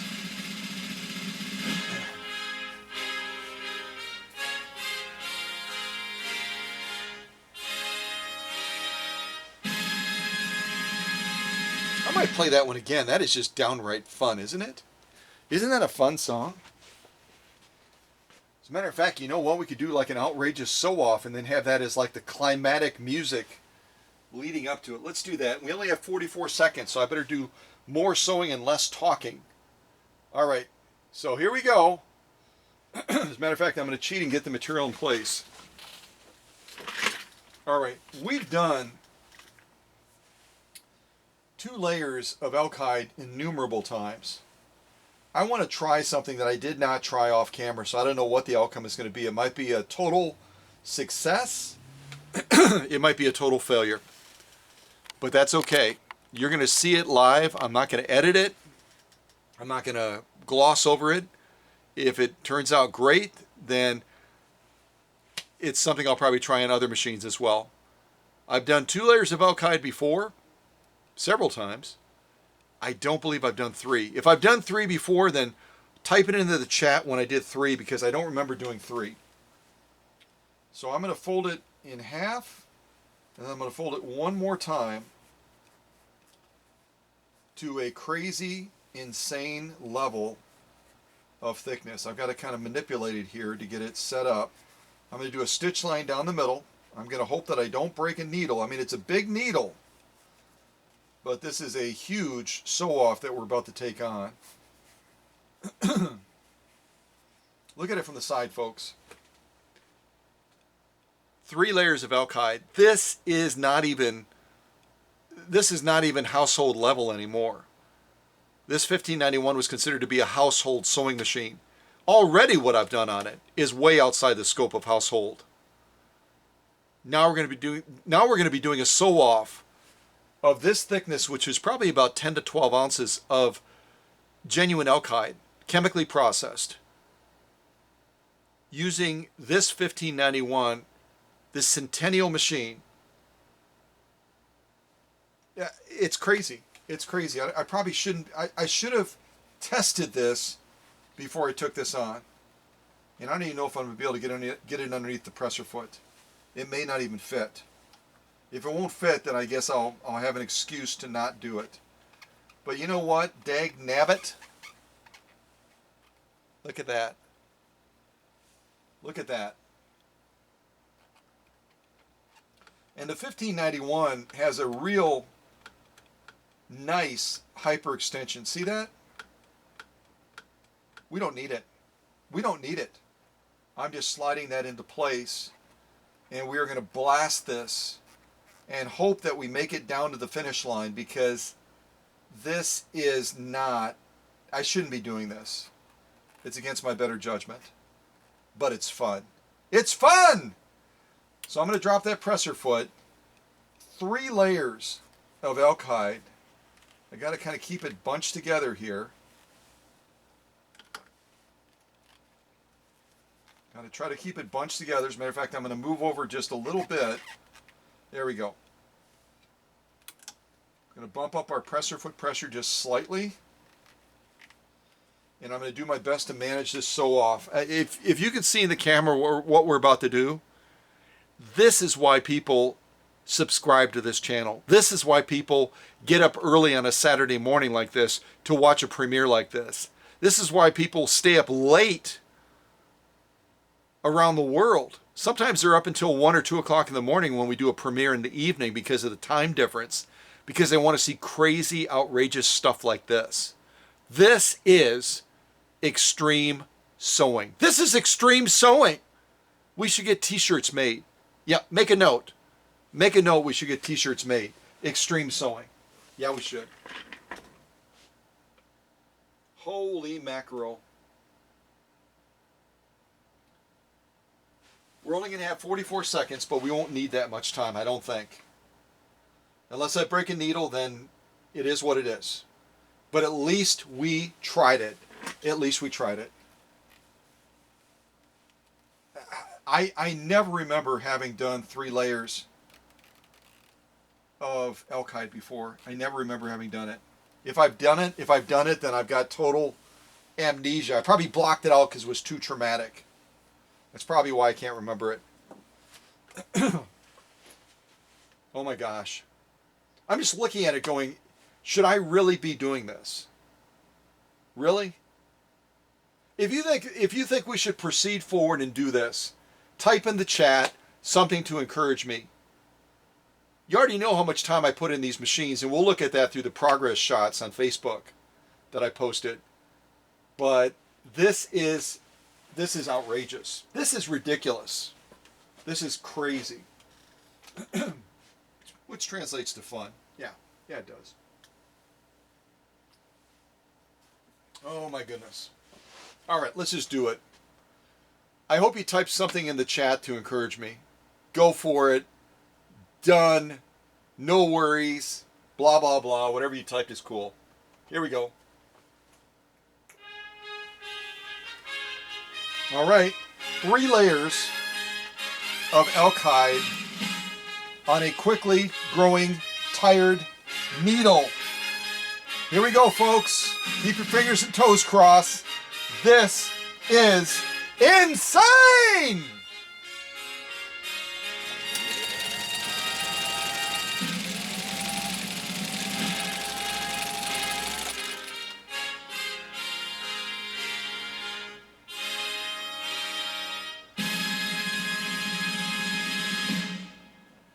Wow.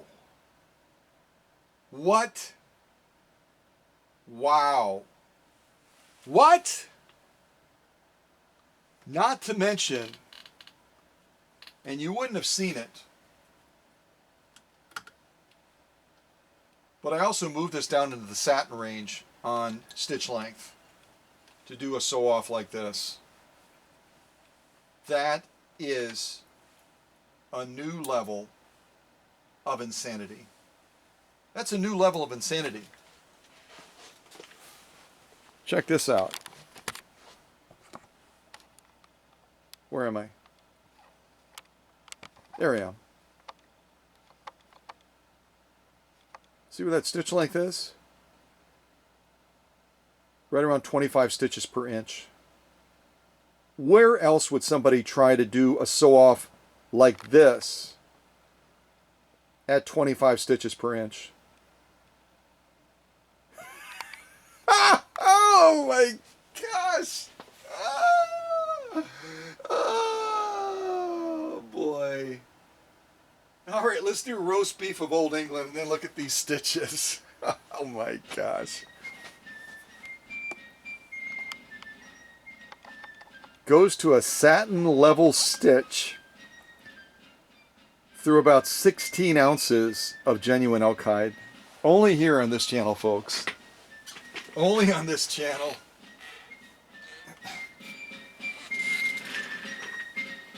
Oh my gosh.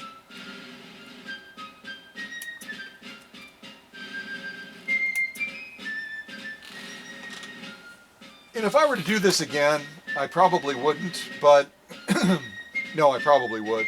If I were to do this again, I probably would do it with a roller foot. It would have made my life a lot easier. All right, top stitch first. I may have actually bumped that down to a level that's a little bit too ridiculously crazy. Well, like I said, crazy is fun. All right, let's take a look at these stitches. And they're going to be interesting looking with 3 layers of this elk hide.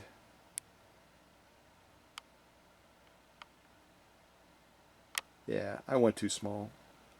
That's okay. I went too small. We made it through though. We made it through. All right, let's look at totality of stitching. That was just an outrageous sew off. That was just ridiculous. That was absolutely ridiculous. Kind of turn it like this. Look at the side. Well, if I lock the camera in place, you can look at the side. Ugh! Look at the side of that, of what we just went through. Yep, that's top stitch. Now let's look at the lock stitch. Can you imagine this machine completing a lock stitch like this through about 16 ounces of genuine elk hide, pulling that upholstery thread back up through all of those layers of elk hide with a heavy thread, by the way, and a tiring needle,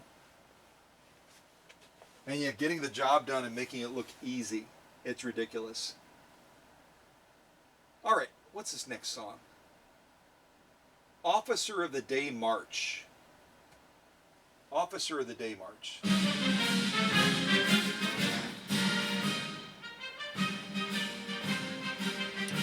Well, considering all the factors, a tiring needle, heavy upholstery thread, setting the stitch length down to near satin range, 25 stitches per inch, and going through 3 layers of genuine elk hide, never done on this channel before, about 16 ounces of leather.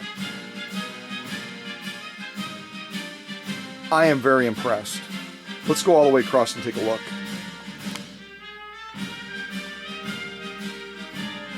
Here they just disappeared. They're like, no, we're not doing this anymore. Okay, we're back.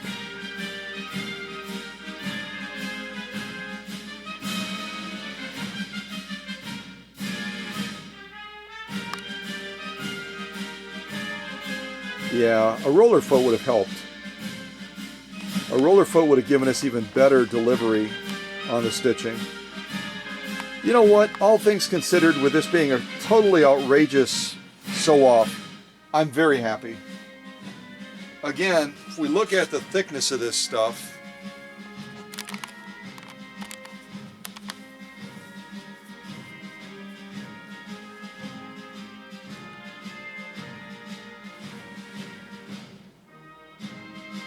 look at the one layer on the bottom. Take that times 3, plus the pucker and the shifting effect. Mike, your machine is a beast. It's a leather-eating beast machine.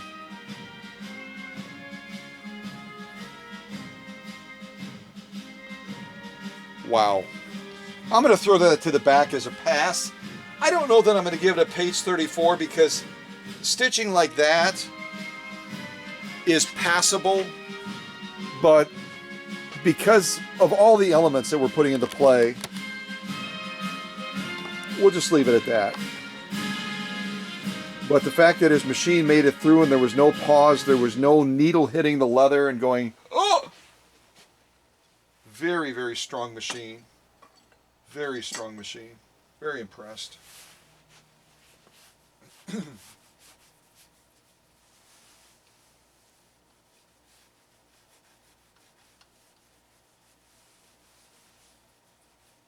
Very, very, very impressed with this Centennial machine. Holy mackerel.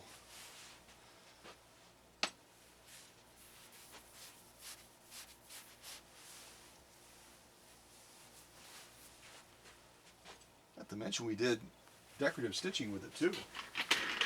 Some folks listening to that would say, no way, that's impossible. It's a straight stitch only machine. Not today. Navy blue and gold.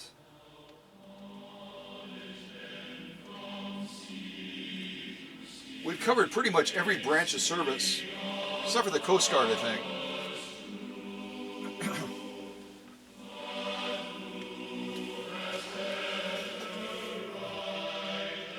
All right, let's do some more stitching, and I'll try to be less outrageous at this point, since we've already done 3 layers of elk hide, and Yeah. All right, let's be realistic now, but still have fun.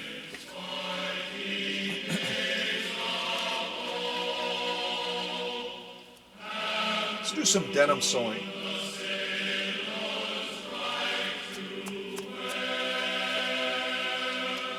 So in heavy grade denim, we're starting with 2 layers. I'm going to go ahead and fold it over once. It gets us up to 4 layers,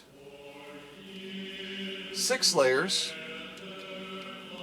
and one more fold gets us up to 8 layers. And you're saying right now, wait a second, didn't you just say that we were going to try to be less outrageous? Didn't you just say that? Yeah, but I didn't mean it.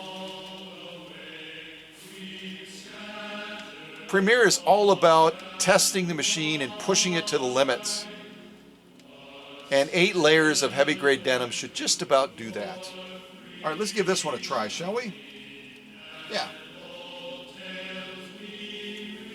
And why don't we just go down and around with it? Yeah, let's do down and around.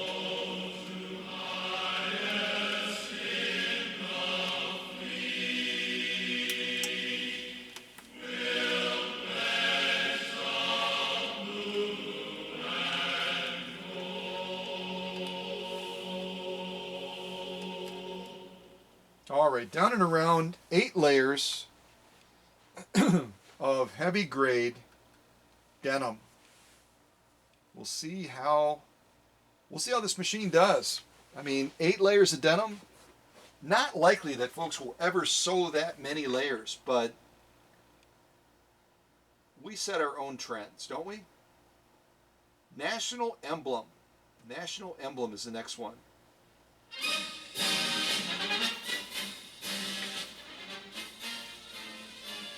All right, turn it way down.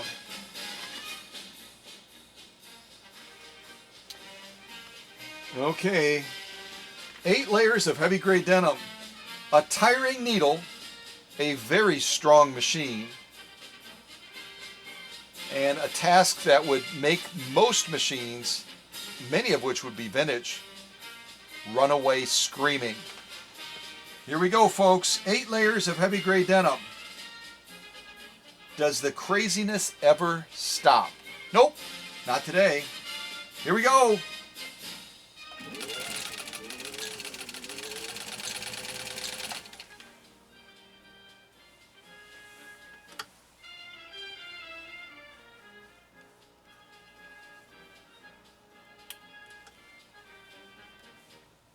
All right, I'm going to do my best to keep it flat without running my finger over the needle. Here we go. Look at how slow I'm taking that. Does that just give you an idea of the motor strength and the machine strength, the fortitude of the machine? It's ridiculous. It's absolutely ridiculous. 8 layers of heavy grade denim, folks. Holy mackerel. Here we go.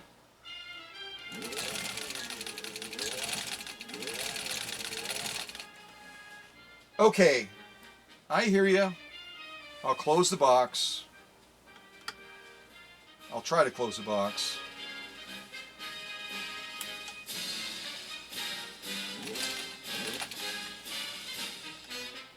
Unbelievable.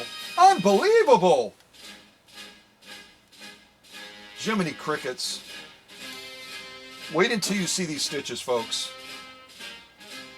8 layers of heavy grade denim. Haven't done that in a while either. I'm sure I've done it, but I haven't done it in a long time.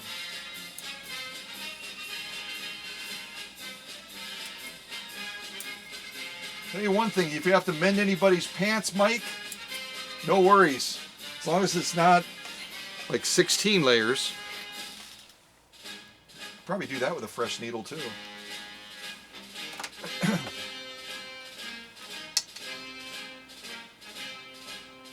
Jiminy jolly crickets.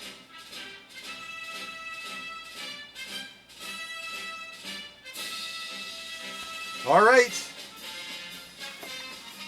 Another dose of crazy on Cow Country Vintage Sewing Machines and Restorations YouTube channel. 8 layers of heavy grade denim. 8 layers! Totality of the stitching, Wow. Wow! I can already tell you it's fantastic. It's fabulous. The next one is National Emblem March. We're back to old radio again, folks.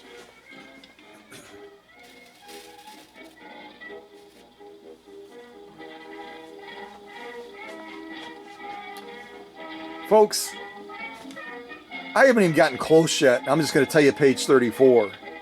And we're talking 8 layers of heavy grade denim, folks. 8 layers. Here, let's just walk it around.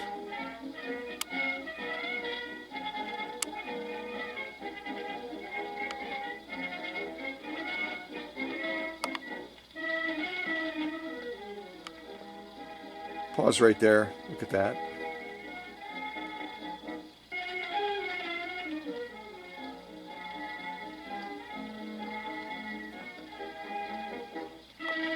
Let's look at both levels of it at the same time.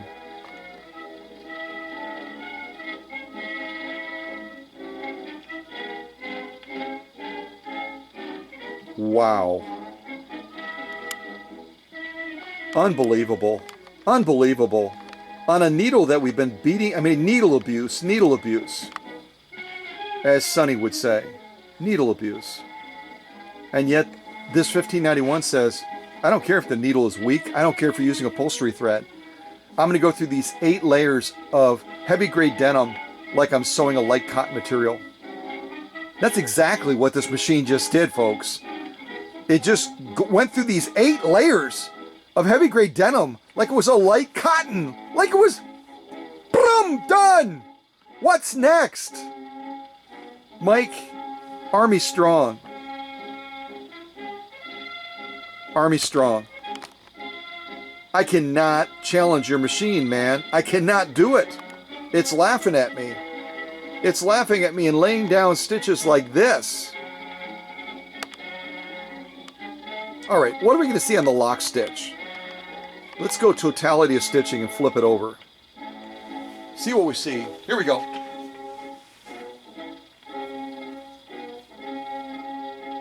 This is our lock stitch through 8 layers of heavy grade denim. You already know how difficult getting a quality lock stitch is in basic sewing. Now we're talking about extreme sewing. Stay up there. Stay up there.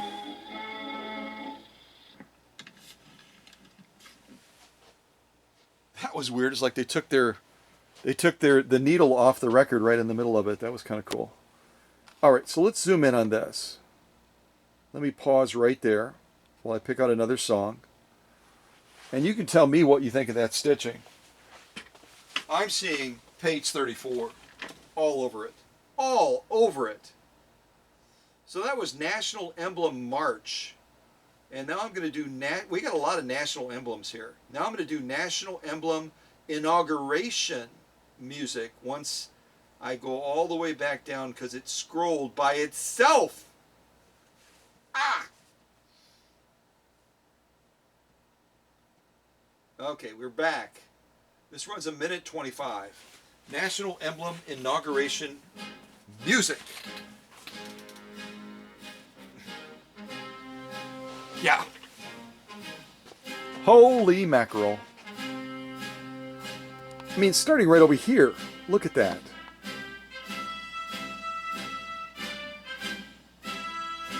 It laid down lock stitches through 8 layers of heavy grade denim that is absolutely textbook perfect. Look at that, folks. That is nuts. That is nuts.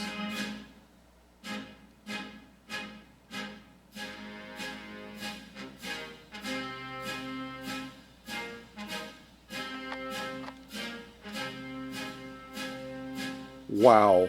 Wow!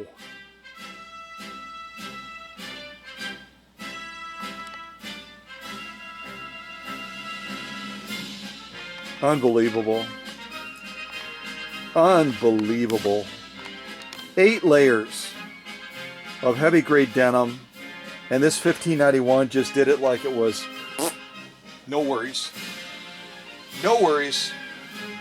There again.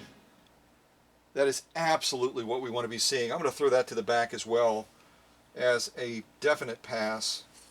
I'll go ahead and move our stitch off, holder to the side. What should I do next? I know what I'll do next. Why don't I do some of this crazy?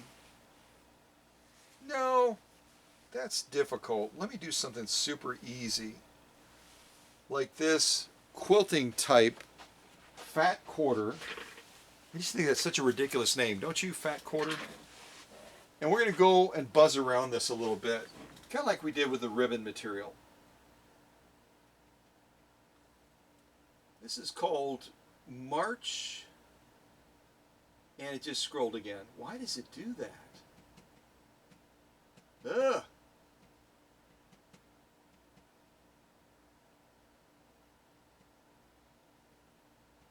Almost there. Having to scroll all the way through it again. Okay, so this is called March Gradiaso. Gradiaso. And I think on this one, what I'm going to do is I'm just going to kind of buzz around. I'm basically piecing two, look at it from the side, two paper thin layers of 100% cotton.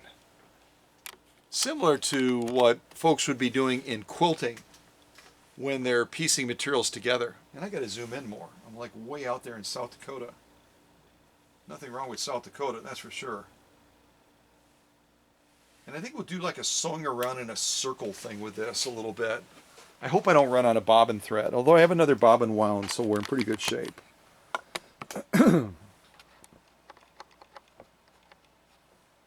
Right about there.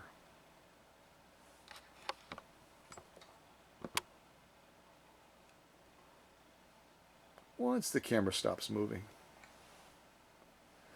This camera has a mind of its own. Yes, it does. Okay, so what is March Gradiaso? Let's see what we think of this.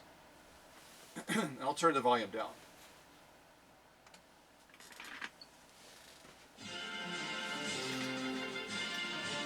I'll turn the volume down more. It's very Gradiaso. All right, let's sew in a circle. Just like telling kids to run around in a circle. Let's do that too. Let's be kids, shall we? Here we go.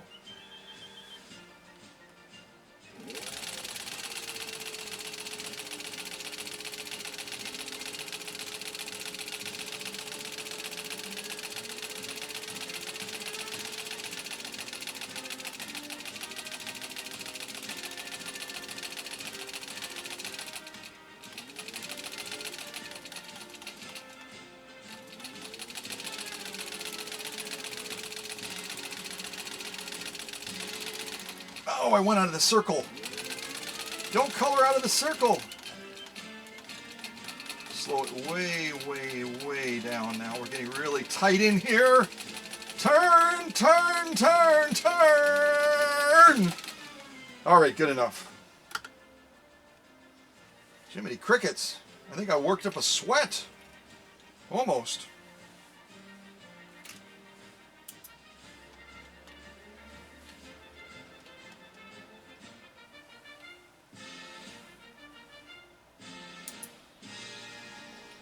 Well, I'm going to have a heck of a time showing this one to you.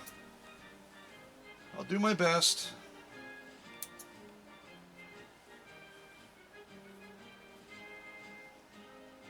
Boy, I really sewed over that thread. Holy mackerel. All right, we just kind of broke it, I think. There we go. All right, so at the request of some of my friends that are hardcore quilters, and they're saying we want to see how it can piece together like two super thin layers of cotton material. Well, to honor your request, I just did it with Mike's machine. And I don't believe Mike is a quilter, but we'll do it to help you all out. So this is going to be our top stitch first. Let's take a look at that. Whoops, wrong way. Let's go right about, nope, that's not going to work. Right about there.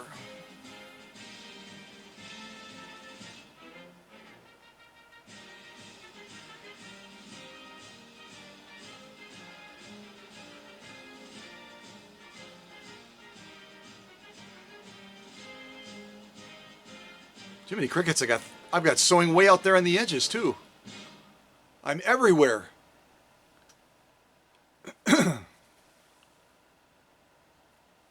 All right, I'm gonna hold it from the bottom there.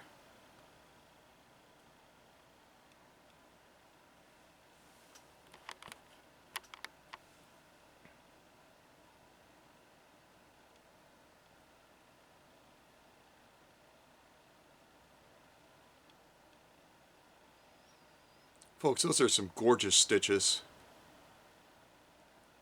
I'm just going to kind of go up and down. I'm not going to try to follow the track of stitching. It'll drive us all crazy. Absolutely gorgeous stitching. I hope you can see that. From what I can see on my little screen, you should be able to see it clearly. It's just absolutely spectacular. I'm going to turn it around. We're going to look at that lock stitch now. Again, always going to be the tougher of the two stitches to complete.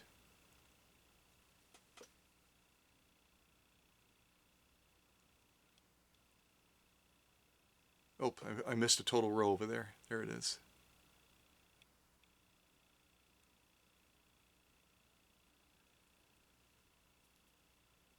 I'll pause right there. Upholstery thread, 110 size needle, tired needle, and yet it's laying down stitching like that, folks. That is brag-worthy.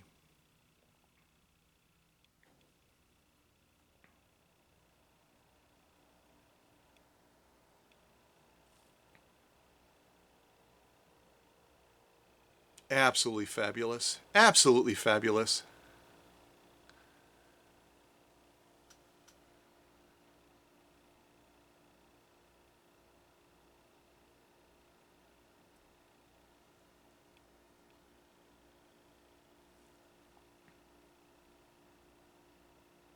Pause right there.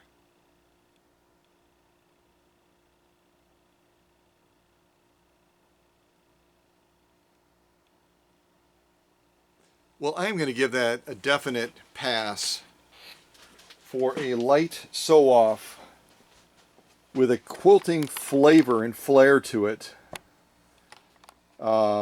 Using Mike's incredibly muscular 1591 that even doing the ridiculous 3 layers of elk hide, which without a roller foot and all the other things that I mentioned was kind of silly, but you know what?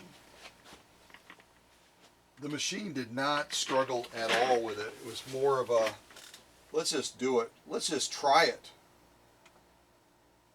Which is what life is all about, right? Just trying stuff. You don't know exactly what the outcome is going to be, but it's just fun to see what happens.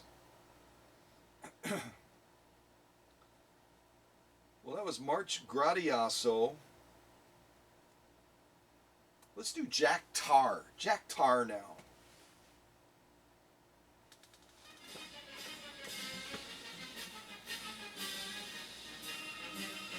All right, let's take a little look at the sew-off sandwich.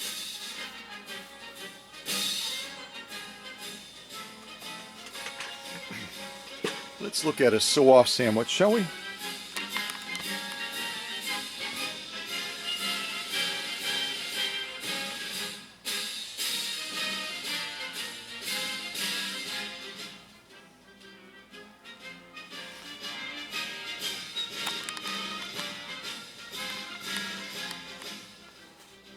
Yeah. What do you think of that, folks?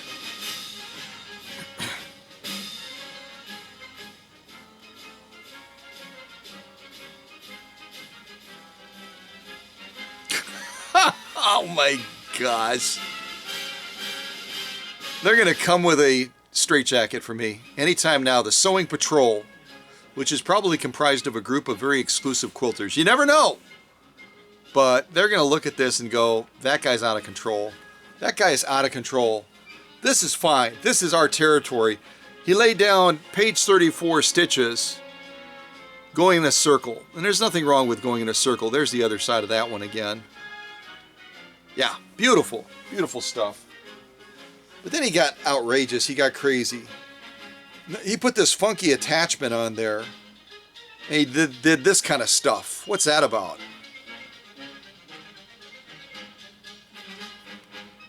Yeah. And he did it again with a zigzag, with a straight stitch only machine. I still like the one in the middle. Oh, I like that a lot. Yeah.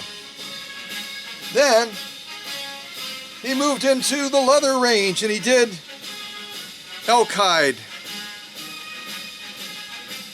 Yeah, he did. He did elk hide. He did alcohol. No, he didn't. He did elk hide. And he did some of this stuff. This protected full grain leather, not one layer, not two, but 3 layers of this stuff. Yeah, he's out of control. We need to reel him in. 3 layers of protected full grain leather, folks. Like I said, that's slicker than snot. But if you want to stay in the slick range, try some of this material that's made out of 100% polyester. This ribbon material.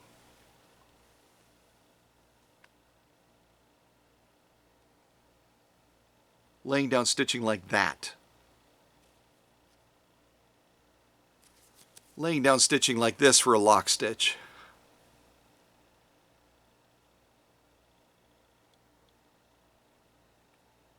Holy mackerel. Holy mackerel! It's so outrageous the music stopped. And then, if that wasn't enough crazy for everybody, look at that pucker in that quilting, because this stuff is just so ridiculously thick. Look at that. 8 layers of heavy grade denim. And we laid down stitching like that.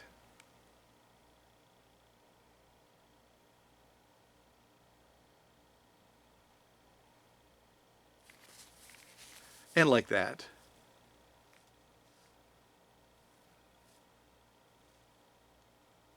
We got little quilt castaways attached to the bottom there. Go away, guys. Go away. We're on TV. Thank you. Thank you. Go. Psst, psst. Psst, psst, psst. See what I'm saying, folks? It's one thing being able to go through something as ridiculous as that. But to be able to lay down stitching like this with this 1591, it's just a new level of crazy. Now this was just for fun. And I should have used a roller foot. I should have used a longer stitch. I didn't. 3 layers of genuine elk hide. I don't believe I've ever sewn something like this at this level of crazy on this channel before. Especially not with a near satin stitch. All right, put that back in the pile. Then we did this vegan leather to honor our vegan friends. And just to be like, what? Crazy? Yeah. And we laid down stitching like this.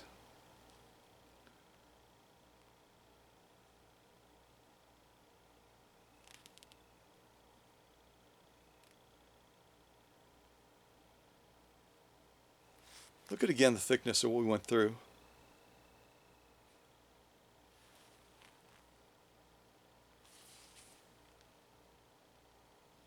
Stitching like that. Like that.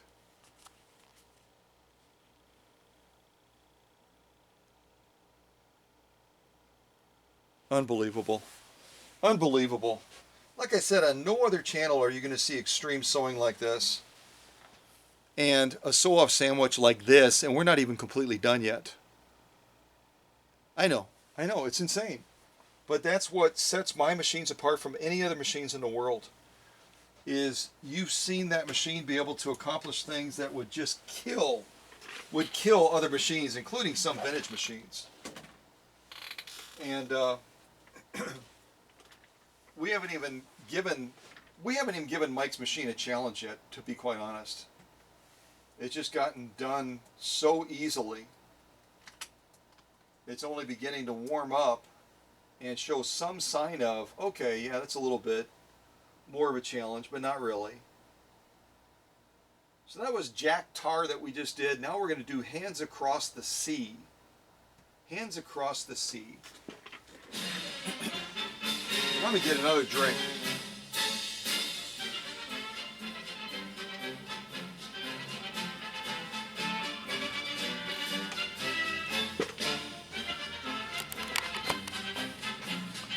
All right, let's zoom in and get ready for our next sew-off.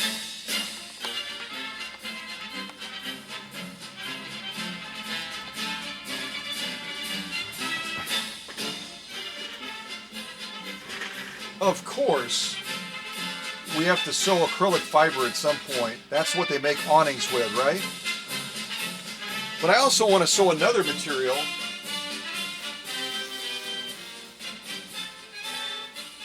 I also want to sew another material that I just got on my Florida trip.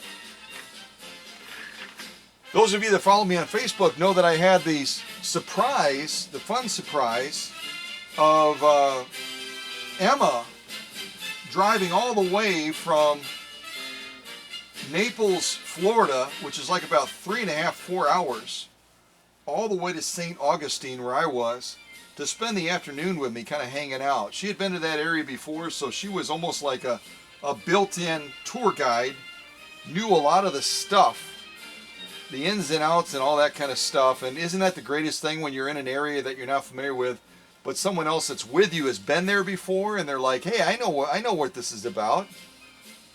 And so that's kind of what she did. But then she surprised me by also bringing some material for me as well. How cool was that? Probably was her carry-on. But she ended up bringing me some canvas. And this stuff is, holy mackerel, I thought I had like some heavy-duty canvas. This stuff is canvas on steroids. She was like, after you get done with the machines, it's never a challenge for them. I want to give a little bit more of a challenge with this material. So I said, cool, let's do it. So I'm going to go ahead and see which way I want to fold it. I'll probably fold it like this. Yeah, why don't I fold it like this? 2 layers. We'll fold it in the middle, get us up to 4 layers.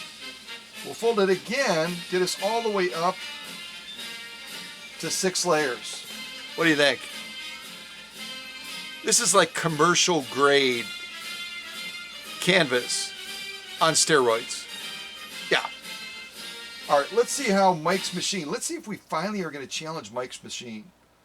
Maybe with this sew-off. Maybe we'll finally challenge this machine. I doubt it, because I spent a lot of time working on the motor on this machine.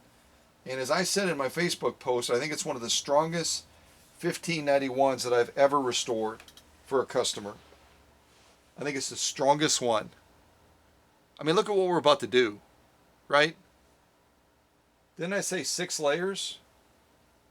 2, 4, 6 layers, I believe, of commercial upholstery, not upholstery, commercial canvas on steroids. I don't even think I have any. Yeah, well, I got a couple pieces of upholstery material. We may do that too. So the next one is Eternal Father, Strong to Save. And it's also under military. And considering what we're about to sew off, we need God's help, that's for sure. I'm being dramatic, but I always need his help. But I'll tell you one thing, he also has gifted me with being able to restore machines. And with that talent and gift, I have no doubt at all, that Mike's Centennial 1591 is going to get this job done. It's already been done. I already see the success. Here we go.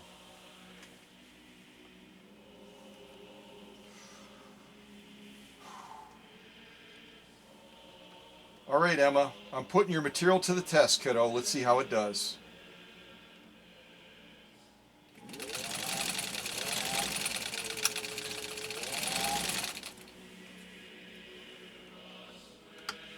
I'd love to say that that was a challenge. I didn't feel like it was a challenge. I don't think it was a challenge.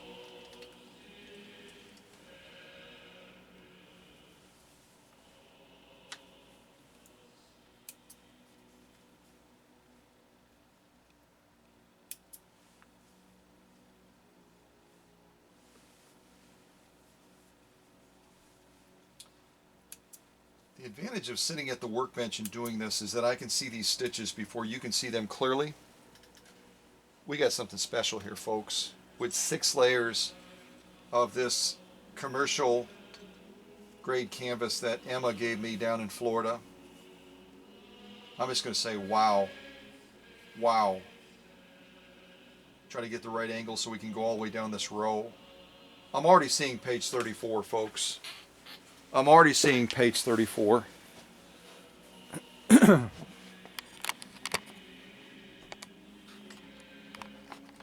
Totality of the stitching first.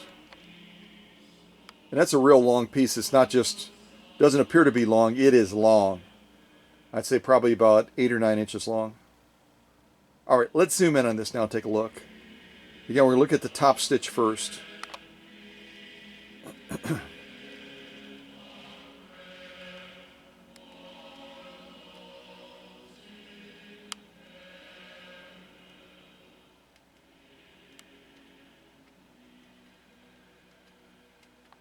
That is some gorgeous, gorgeous stitching, especially when you're talking about 6 layers. Just look at that stuff. It's like Kevlar.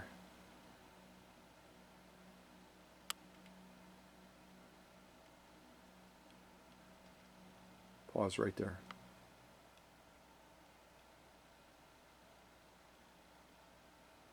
Unbelievable. Unbelievable.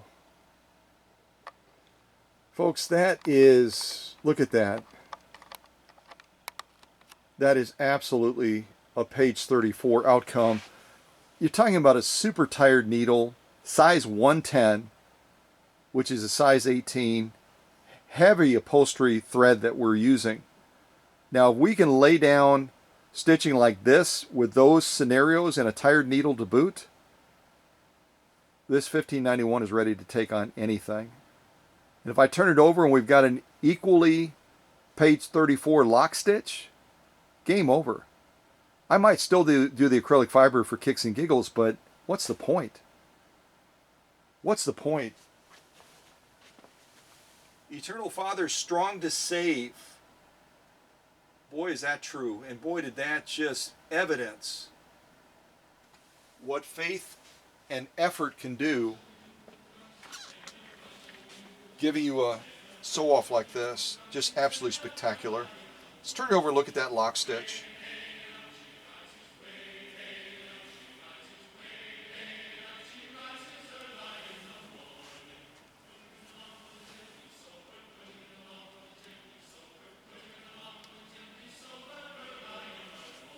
All right, let's look at this lock stitch. Again, 6 layers of commercial grade canvas that I got from Emma down in Florida. Folks, totality of stitching is already like, are you kidding me? Are you kidding me? The lock stitch is more difficult to do than the top stitch. The top stitch is fabulous. Could the bottom stitch, the lock stitch, be equally as great? Yeah, it can be. Let's zoom in and take a closer look.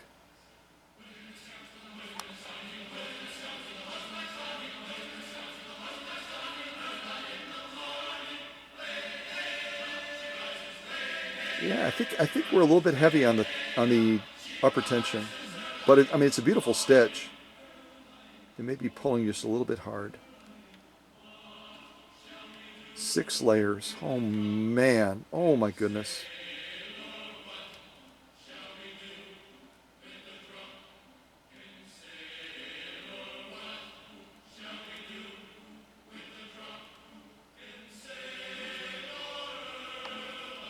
Jiminy crickets. So there again is our lock stitch through 6 layers of commercial grade canvas. Absolutely page 34 spot on.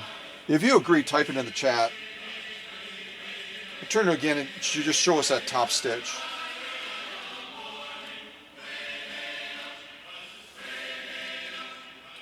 And you can't see it because the tension is on the front of this machine, but I only have it set at 6.5, and I could go all the way up to 9 if I needed to make adjustments. So I've given when I set up this tension to get it balanced for general sewing and such. I mean, look at what we've sewn already through that sew-off sandwich. I've set it up so that with just modest adjustments using that upper tension only, Mike will be able to sew anything he wants pretty much. And he's going to be able to lay down stitching just like you're seeing right now. Page 34 stitching, near perfect stitch. I mean, that is just wow. And again, we're talking 6 layers of commercial grade canvas. Canvas that's even heavier than what I had. That brownish colored one that I've sewn on premieres before. This stuff, you feel it with your fingers. It's even heavier. Emma was right. It actually it stepped it up even higher than it was before. Now we have dinner chimes. Dinner chimes. And none of us are thinking about dinner at breakfast probably, but some of us eat things for breakfast that we probably would normally have at dinner. If you have something that someone that knows you, they're not going to think it's weird because it's your thing, right? But if you eat something for breakfast that most people would say that don't know you from Adam, most people would look at that and say, why are you eating that for breakfast?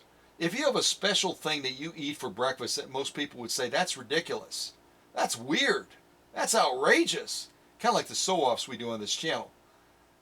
Type in the chat what you eat for breakfast that most people would say, that's weird. Or that's something you're supposed to be eating for dinner or maybe lunch, but you eat it for breakfast. And I'm not, if you want to just put in pizza, tacos, all of us have done that, especially when we were in school back in the day. But if you have something else totally just off the charts, type it in the chat and confess it here and share it with your friends, would you? So the next one we're going to do is called Colonial Boogie March. I think that's what it says. Colonial Boogie March. Folks, this is a pass. 6 layers of Emma's commercial grade canvas. Done. I almost wanted to say going, gone, but I didn't. Missed opportunity. This is a fun song. I'm liking this.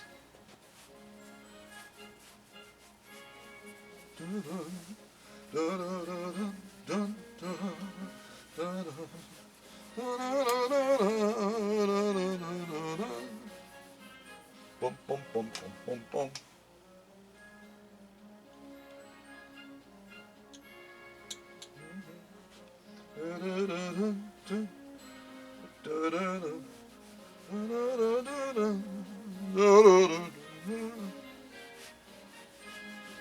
Perfect wiping down machine music.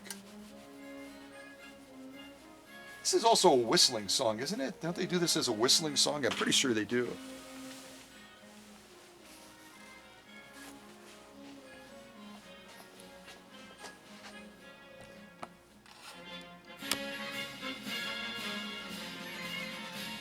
Behold!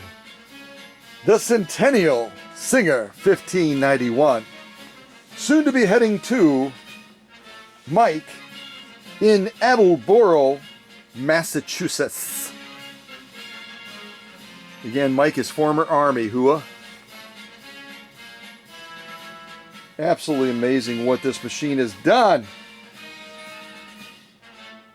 Again, not born in the centennial year of 1951, but it was so excited to come on the scene and say, look at me, kind of like it did in this premiere today, look at me. It was born on November 10th, 1950. November 10th, 1950 is the official birthday for this Centennial machine. Yes, it is. All right, what are we going to sew next? Since we've really pushed our limits here, maybe we should do some acrylic fiber and or some compressed felt. Do some compressed felt, maybe. Hold on a second. Let's do this one again. It's fun. Colonial Boogie March. Here we go. Yeah, it is. All right, let's do some compressed felt. It's always a fun one to do. Although I really want to do the acrylic fiber first to see if we can break a needle. Well, we've never broken a needle with acrylic fiber, but you know, you never know. So there's a single layer of it, and if you're new to this channel, guess what? Acrylic fiber is used exclusively to make awnings. Awnings are exposed to all the elements of nature. High winds, cold temperatures, extreme heat, high winds, and it just looks at that stuff and laughs, basically. Right? It's laughing right now. It's laughing that my camera is not focusing. And there it did, finally. All right.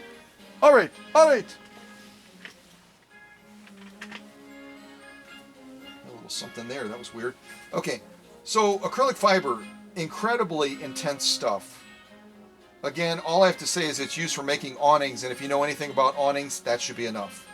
We're going to do 3 layers of it.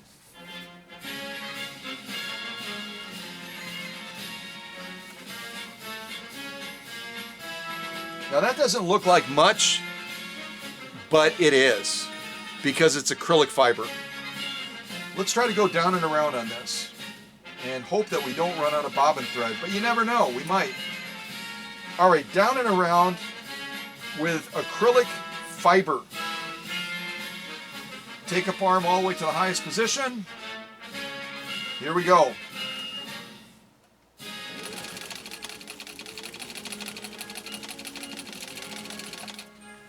Stop, Scott, stop. You gotta turn, buddy, you gotta turn.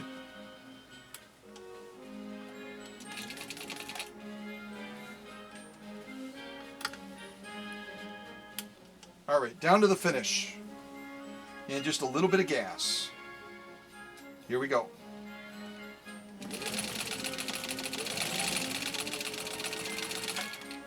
Yeah, I'm not closing the box. No way. Not gonna happen. Send me a nasty note. Put me a thumb, give me a thumbs down, whatever.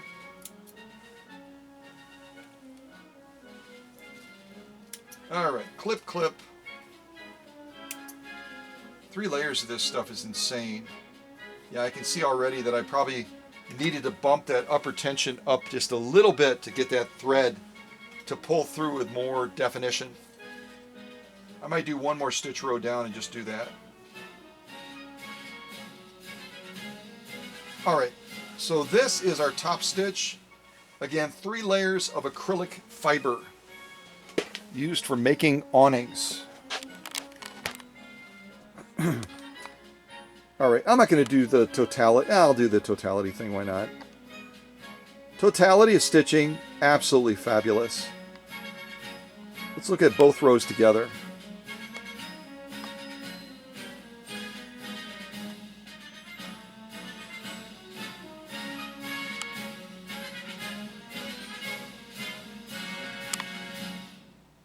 Beautiful stitching, beautiful stitching.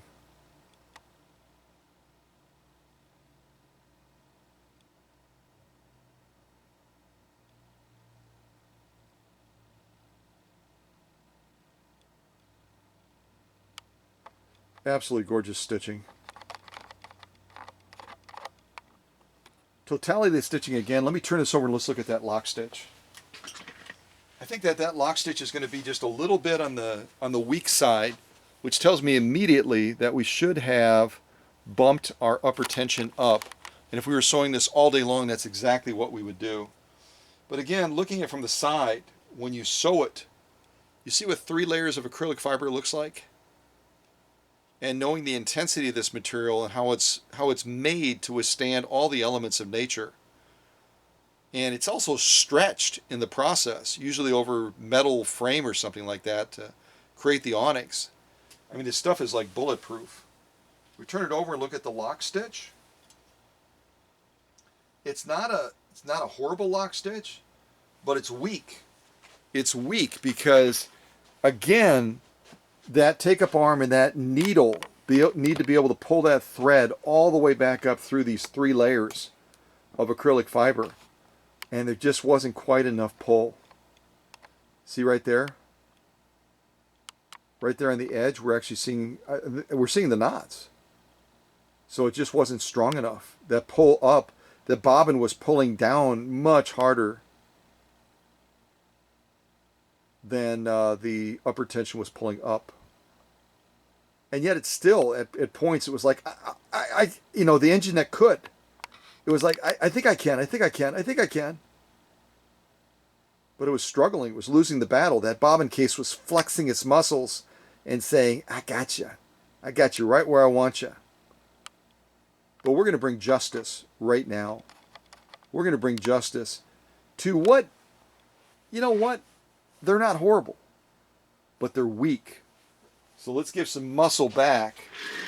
Let's give some muscle back to that lock stitch.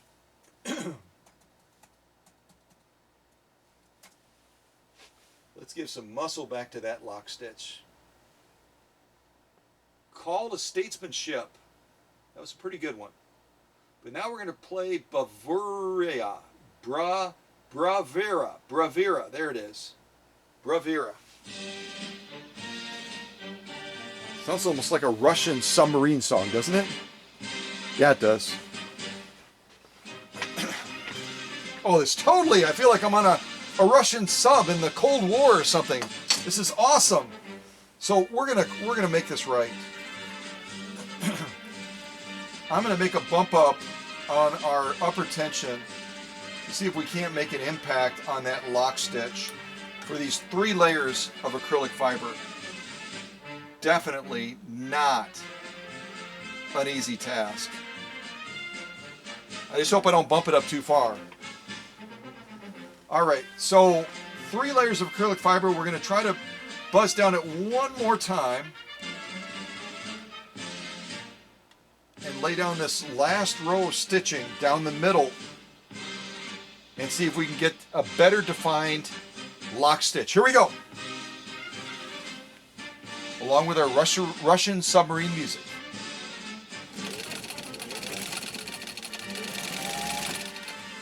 Yeah. Just taking a peek. It doesn't look like I adversely impact our top stitch. see if we succeeded. Oh yeah, we did. Yes, we did. Yes, we did.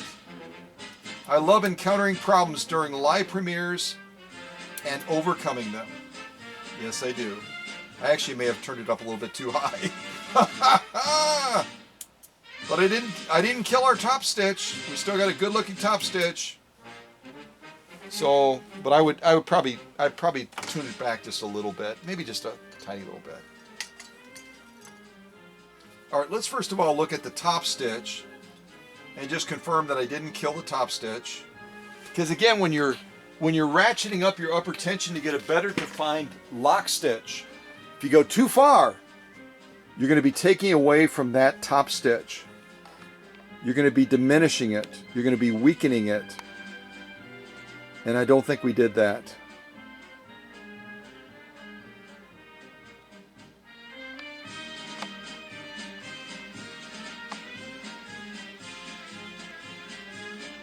What we have is a needle that's getting tired, but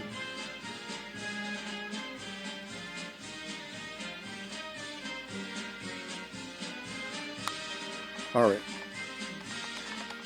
Totality of the stitching. We still have a decent top stitch, even with this tiring needle. Now let's turn it over and see what we did as far as the lock stitch. The lock stitch was our concern. I've got to go back to that Russian sub just one more time. That was fun.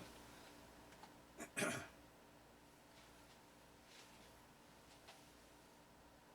try to go back to the Russian sub.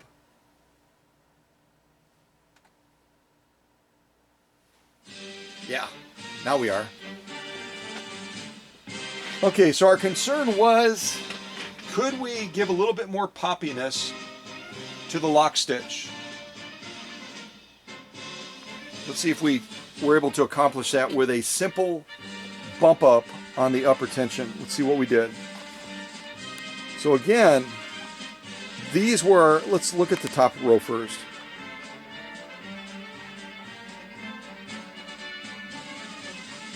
Very weak, very weak. Good onto that bottom row.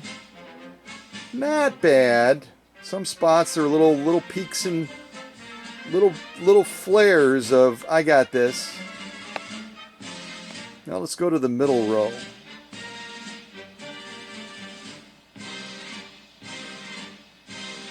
Pause right there.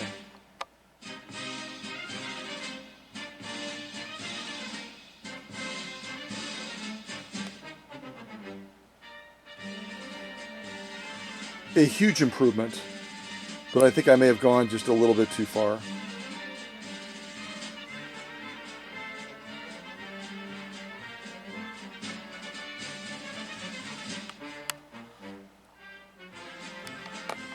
Let's look at all three together.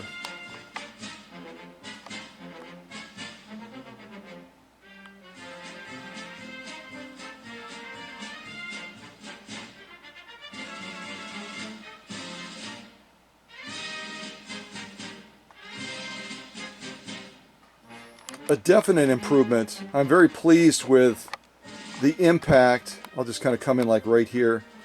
The impact that we were able to bring to that middle row of stitching, which is the last row that we did, to be able to bring back some of that poppiness to that lock stitch. Again, it may have gone a little bit too far, which when you go too far in trying to affect more definition to a lock stitch, what you do is you compress it a little bit. And I can see that it's just slightly compressed. But we got that definition heading the right direction. So I would probably just back off that upper tension just slightly, give a little bit of the victory back to that top stitch, but maintain that definition down here on the lock side. Does that make sense? And that was just a simple little bump up on that upper tension. And we were able to remedy an issue where that lock stitch was really looking weak. And now we've got some of that muscle coming back to that lock stitch again. Isn't it great when you can fix a problem that easily? It's not always that easy, but sometimes. All right, I'm going to set this in the rear. Yeah, I'm definitely liking that. Set this to the rear, and we just have one more sew off to do. And I think that that's going to be debating between my compressed felt and my upholstery material. I think I'm going to do compressed felt, because compressed felt, and I say this a lot, and I know some of you are probably tiring of it, but compressed felt is the only material I've ever done on a live premiere that actually snapped a Schmetz needle. Now it snapped a size 90, which equates to a size 14. It did not snap a 110, which is the same as an 18. So I doubt that it's going to be able to break this needle, but this needle is also getting really weak, so it might try to take advantage of a weakening needle. We'll see. So the next one is called Blow. Yeah, that's not long enough. This is going to be our last sew off. Let's go with a longer song. Battle Hymn of the Republic. Battle Hymn of the Republic.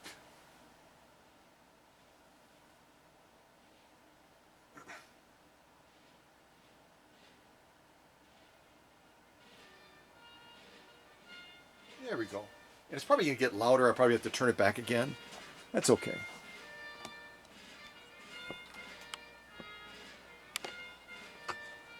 All right, our final sew off. Because I'm probably almost out of bobbin thread. Whoops, I kicked the camera.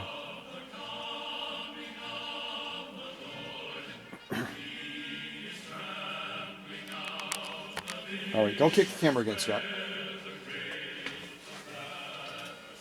Yes.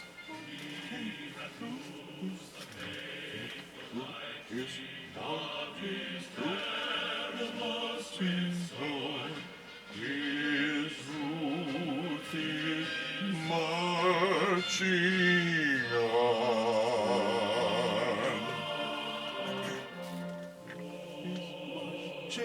Truth is marching, truth is marching, truth is marching, truth is marching, truth is marching, truth is marching, truth is marching.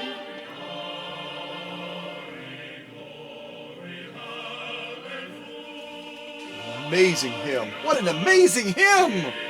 The perfect hymn for our final sew-off on Mike's Centennial Singer 1591.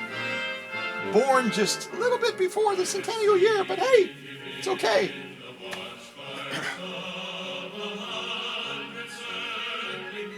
Let's do 3 layers of this. 3 layers of compressed felt.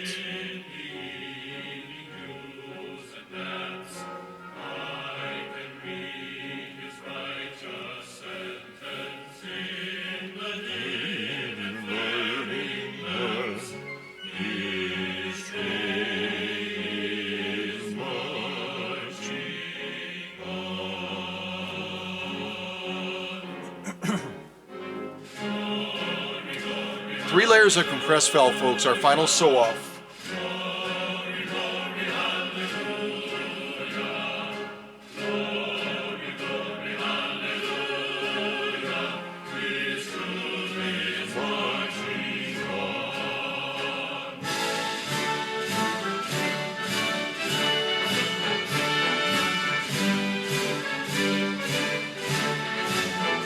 Do this one backwards.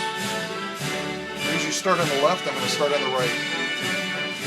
Here we go.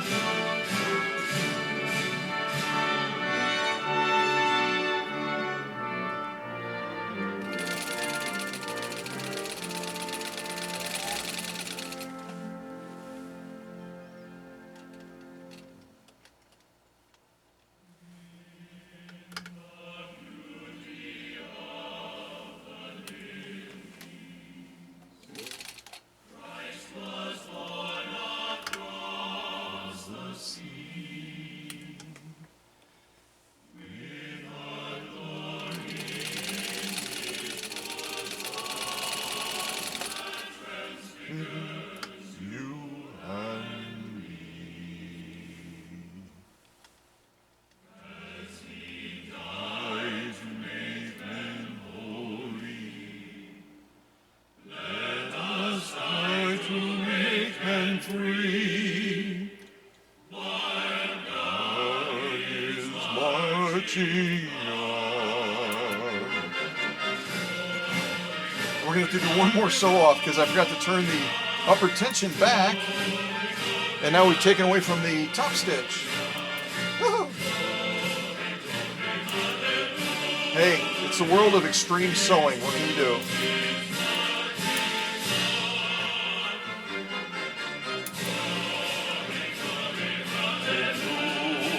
Hallelujah, glory, glory, hallelujah. Hallelujah, His truth is marching on.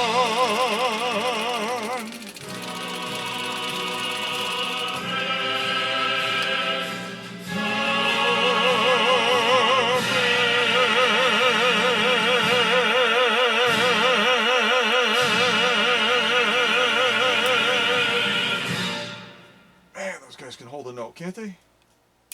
So what I did real quick, because I noticed straight away, we had just bumped up the upper tension to define that lock stitch better in the last sew-off we did with the acrylic fiber. Nasty stuff. But I didn't adjust it back. So when we sewed this compressed felt, which is not an easy sew-off at all, our top stitch was under-defined because we still had those muscles just flexing on that upper tension. And so what I did on this last sew-off, as that great song was ending, is I took our upper tension and I just bumped it back to its original setting. And we got that center row right there, which will clearly contrast the other two rows where that top stitch was not nicely defined. Now it is.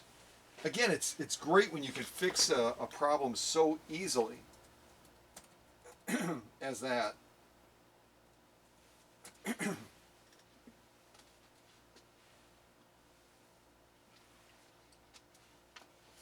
Battle Hymn of the Republic. What a great hymn.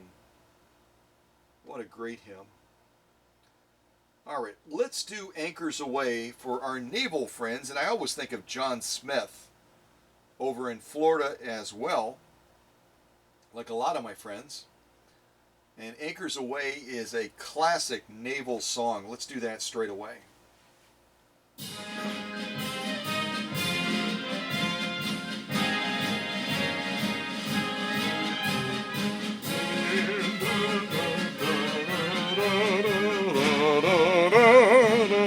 Boom, boom, boom.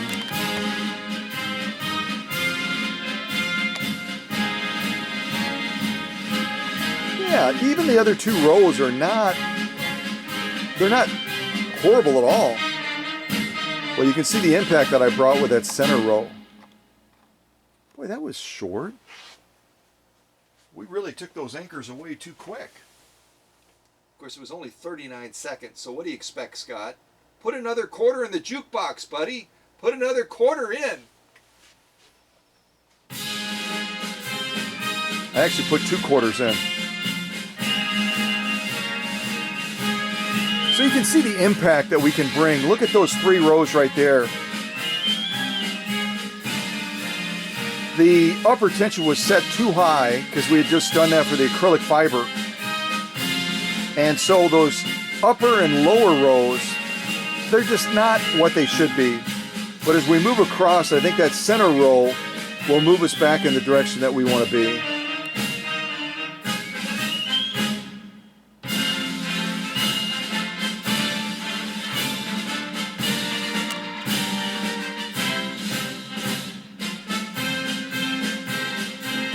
Hoorah!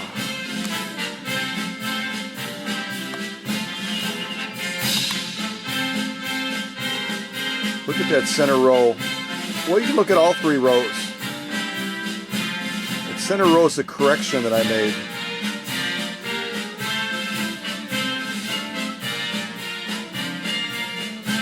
Spot on. Spot on! Page 34 to that center row. The other ones, well, they are what they are. Tells you one thing, that upper tension was definitely working. Now I'm turning it over and let's see how that lock stitch looks. Again, that lock stitch is going to be more difficult to accomplish. But in this case, it wouldn't be as difficult to accomplish because we had that upper tension turned way up.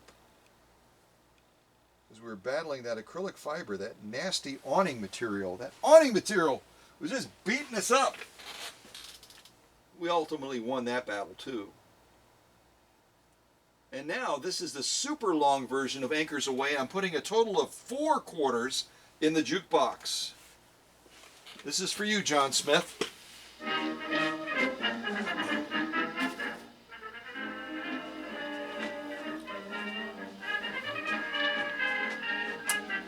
Well, I can already tell you that our lock stitch is going to be slamming because that upper tension was way up there. But let's just look at the 3 rows together and see how they differ.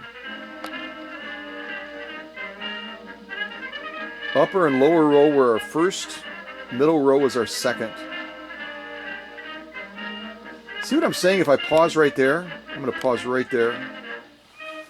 So if you look at that upper row in particular, see when the upper tension is turned up too high, I talked about it compressing the stitch. See how those are compressed? That upper tension is pulling up so hard, it's saying, ugh! And it's making that stitch shorter than it should. It's making it stubbier. The bottom row also shows that evidence as well, but not quite as pronounced as the top row. But then when you look at that center row where we took away some of that muscle and we gave it back to that top stitch, all of a sudden that stitch is enjoying the fullness of itself. It's spreading its wings in a sense, and you're seeing the fullness of that stitch, and yet you're not losing the definition and you're not making it stubby.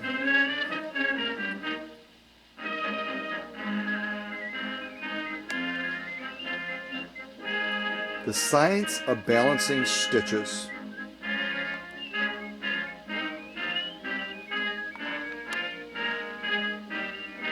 See, the top and bottom is beautiful stitching too, but it's compressed. Well, I'm going to give that center row a page 34. The other two rows I'm going to say great stitching, but compressed. So again, you can look at them in totality, kind of see what I'm seeing. Isn't it great to be able to figure things out? And that's why I love our classroom. We can experience a challenge, we can bring a solution to the table, and we can get a result like this. This is victory. This is victory. And the literal meaning of hooah, which is the Army battle cry, is victory. So Mike, victory on all of these sew-offs. And what a great way to end, just to show how easy it is to troubleshoot an issue, spot on, and address it. So I love it. I love it. And I love this Centennial 1591. It's been in my personal collection for a long time, and now it's heading to Massachusetts, exactly where it should be. All right, let's look one more time at our sew-off sandwich.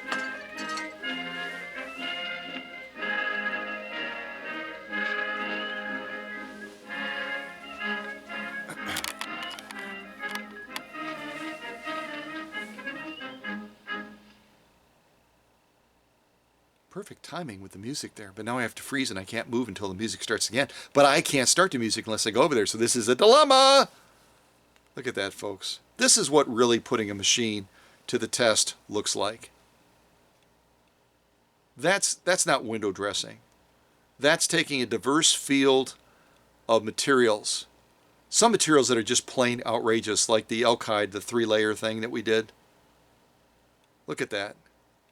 But that's putting the rubber to the road. That's giving a genuine test of the machine and demonstrating what its capabilities are. Now, obviously, I'm going to put a brand new needle in this machine before it's shipped and the bobbin will be full.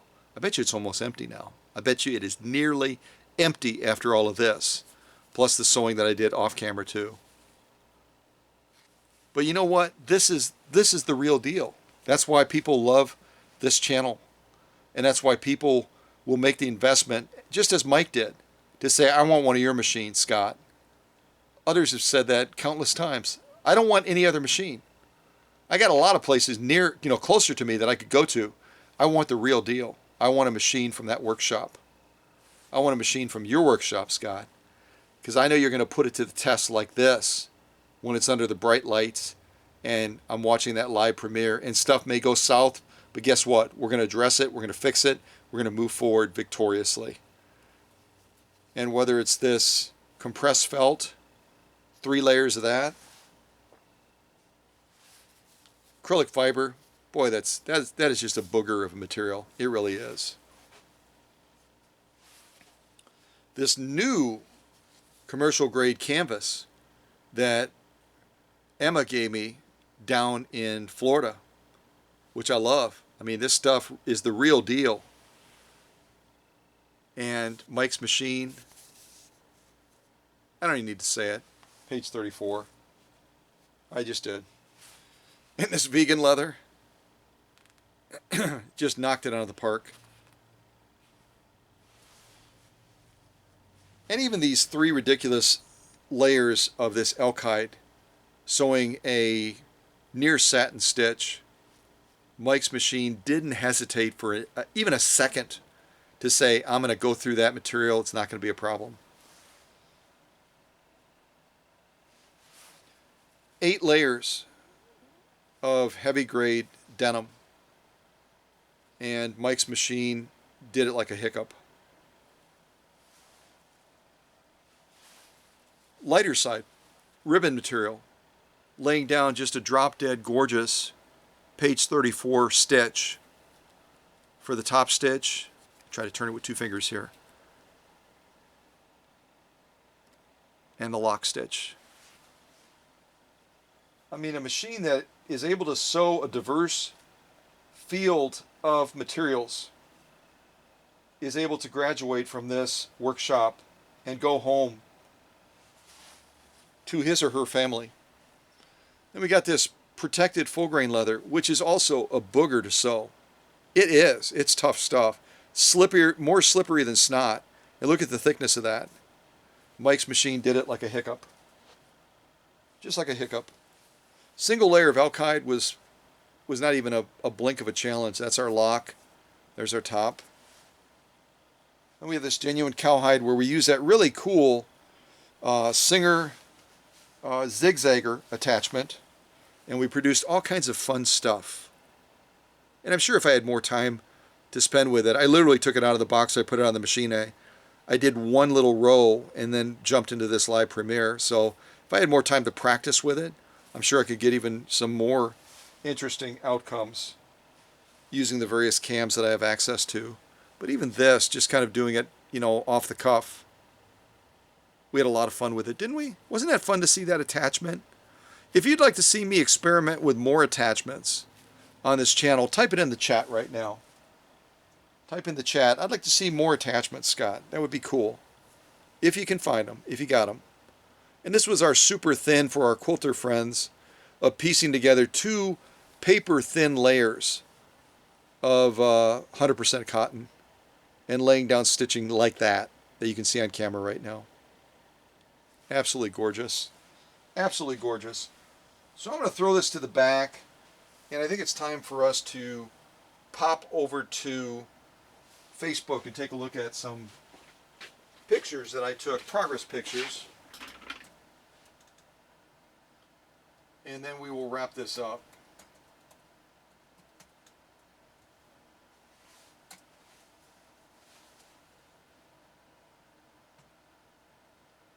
I think that's set 1, set 2. And I don't have a bazillion pictures, but it's really important that it's really, really important that you see this so you can appreciate what it's got to do to get this machine sewing at this level. I mean, even with 3 layers of alkyd sewing a satin level stitch using a size 18 needle with upholstery thread, this machine did not even hesitate for an instant about getting the job done. It didn't start that way, folks. It didn't start anywhere close to having that much power and precision. It's a painstaking process to get it to that level. And that's why it's so important that you see these progress shots on Facebook. If you're not a Facebooker, then you can see them here on YouTube when I show them, so you can gain a deeper appreciation for what it takes to get a machine to that point. So this opening shot is just showing that beautiful Centennial badge mark. That beautiful Centennial badge mark which that Singer came up with to commemorate their 100th anniversary. Again, they started in 1851. They had that huge centennial celebration in 1951. And Mike's machine was part of that celebration. How cool is that? Now, the engine, as my good friend Hans says from Norway, the engine is an important part of the sewing machine, unless you want to turn it by hand, or unless you have other options. And as you can see right away, as you look at those stacked lamentations, which are an integral part of that electrical field in the motor, look at these that are just caked and filthy, and these that I've already cleaned and taken through my process. It's night and day. And it's also night and day in what result that brings to the power output of that motor.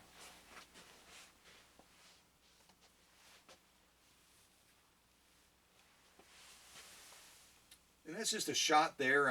I'm beginning to I'm just going to put a little something on while we're doing this.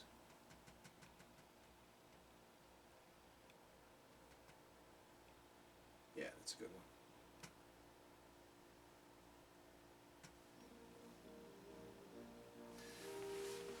In that blue bottle is a magical elixir that I don't recommend you drink, but it's a wonderful thing to begin to break down the varnishing and build up on the surface of the machine. And it's also safe for decals too. And you can already start to see some of that luster coming back to the machine. It's starting to come back slow but sure. But there's still a lot of chalkiness on that paint.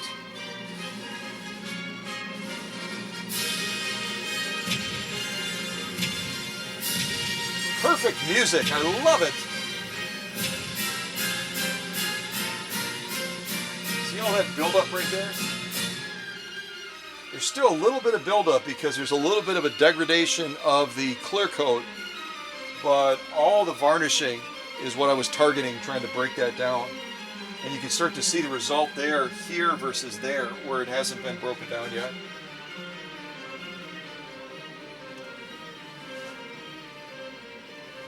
You see the difference there? You see the difference? And that's not a touched up photo. That is the finish of the machine. Just like we could pan over to the machine right now. And you can see the finish of the machine there.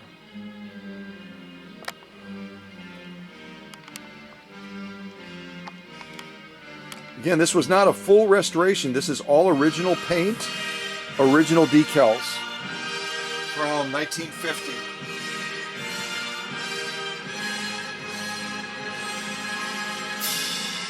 Look at that balance wheel. Oh my goodness gravy. Well, watch where I take it. Doesn't matter where you start. It matters where you finish. Hello, Singer Repairman.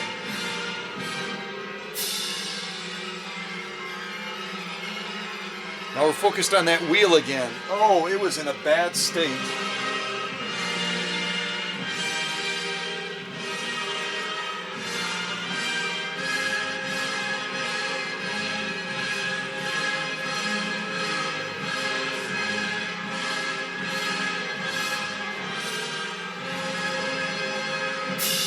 Look at that.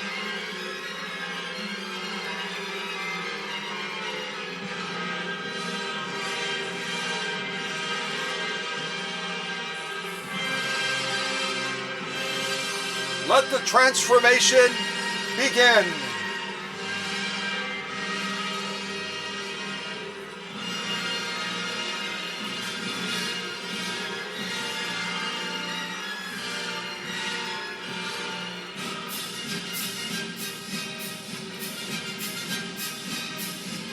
Now we're focused on the motor and the worm gears. All kinds of crud. Holy mackerel!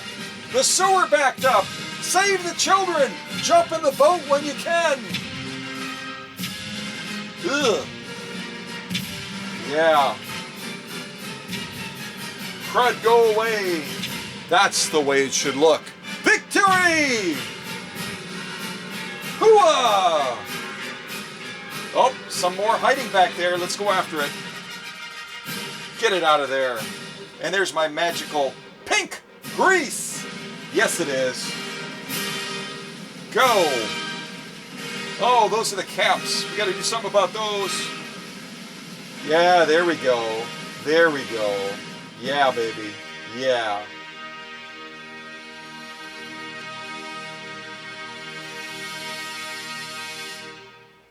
Oh, what a great song that is. What a great song. And just continuing the process, Focusing on the body of the machine too. Again, dirt is not our friend. We got to get rid of all the dirt. Otherwise, it's going to migrate somewhere else on the machine, and that is not going to be a good thing. It's not going to be a good thing.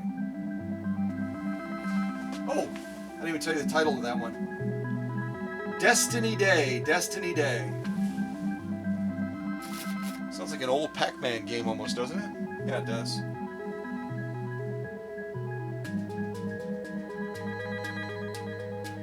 Spent a lot of time on Mike's motor, that's for sure. For that matter, a lot on the entire machine to get it back the way it needs to be. I mean, it's a Centennial machine, for goodness sakes. And there you can see everything has been cleaned and restored properly so that that machine is going to have max power, just as you witnessed today during the premiere. It's our bobbin winder assembly, and that needs to get cleaned up as well. Otherwise, when we go to wind a bobbin, it's going to slip. So that is the after right there. You can see the difference immediately.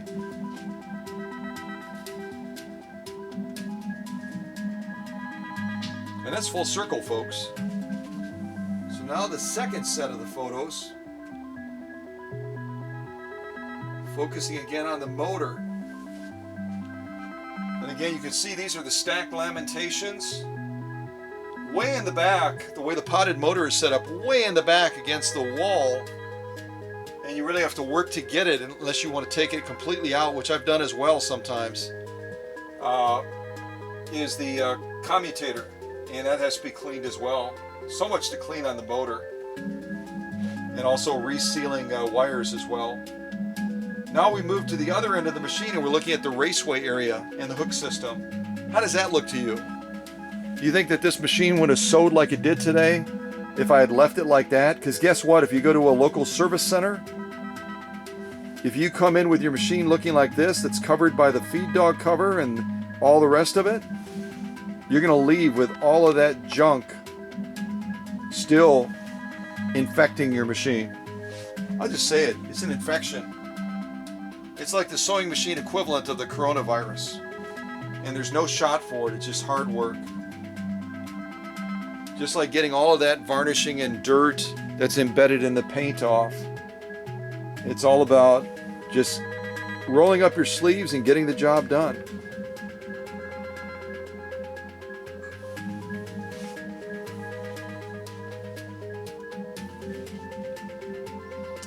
Then we're looking at the motor nomenclature plate, which is actually hidden underneath the cover. And you would never see this. It's not like some motors that are, prominently you can see the nomenclature plate. This is hidden inside of that cover that goes on the rear of the potted motor. And if you read that carefully, you can see that this is actually a 0.5 amp motor. They used a 0.5 amp and a 0.6 amp on the different 1591 and the 201-2 motors. So it's kind of a hit and miss between the two, unless, if you're looking at getting a machine, unless you get it from the workshop, because I'll tell you what size motor it is, and truthfully, after I optimize the motor, it's not going to matter. The 0.5 is going to deliver just like you saw doing this premiere today, just as well as the 0.6, but there is a difference on the nomenclature plate anyway.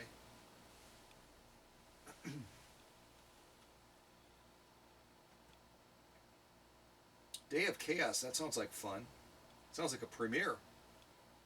Organized chaos.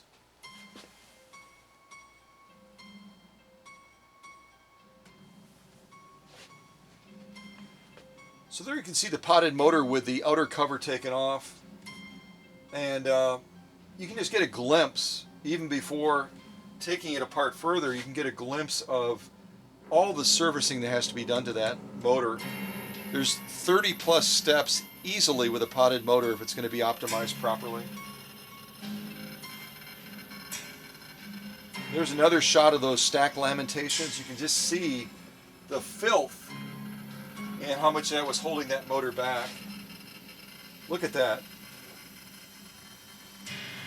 And I hate to beat a dead horse, as the saying goes, but if you take it to a local service center or even a repair shop, if that motor runs, it's never going to be optimized by that person, because they would go out of business if they took the amount of time that I did to optimize that potted motor along with the foot controller. But the difference is you either run with a machine like this, or you run with a machine like we did today in this premiere, where it has so much reserve power, we didn't even come close to putting this machine to a point where it could really flex its muscles. Not even with the 3 layers of alkyd. You saw how easily it went through that. So here I'm doing a variety of things. I'm inspecting wiring. I'm doing all kinds of things. Also, I use a special flushing solution. It's not the stuff in that blue bottle. It's a different solution to get all of that gook and carbon dust out of there that is tucked in all the crevices and the nooks and crannies of the motor. And you can see the result down here is just a pool of sludge. Checking my camera shot. Just a pool of sludge that I flushed out of that motor, and that was after cleaning the motor. And you can't even appreciate the depth of that. It's probably about 4 millimeters deep with just gook and grime and old carbon dust. There you can kind of see it by my thumb.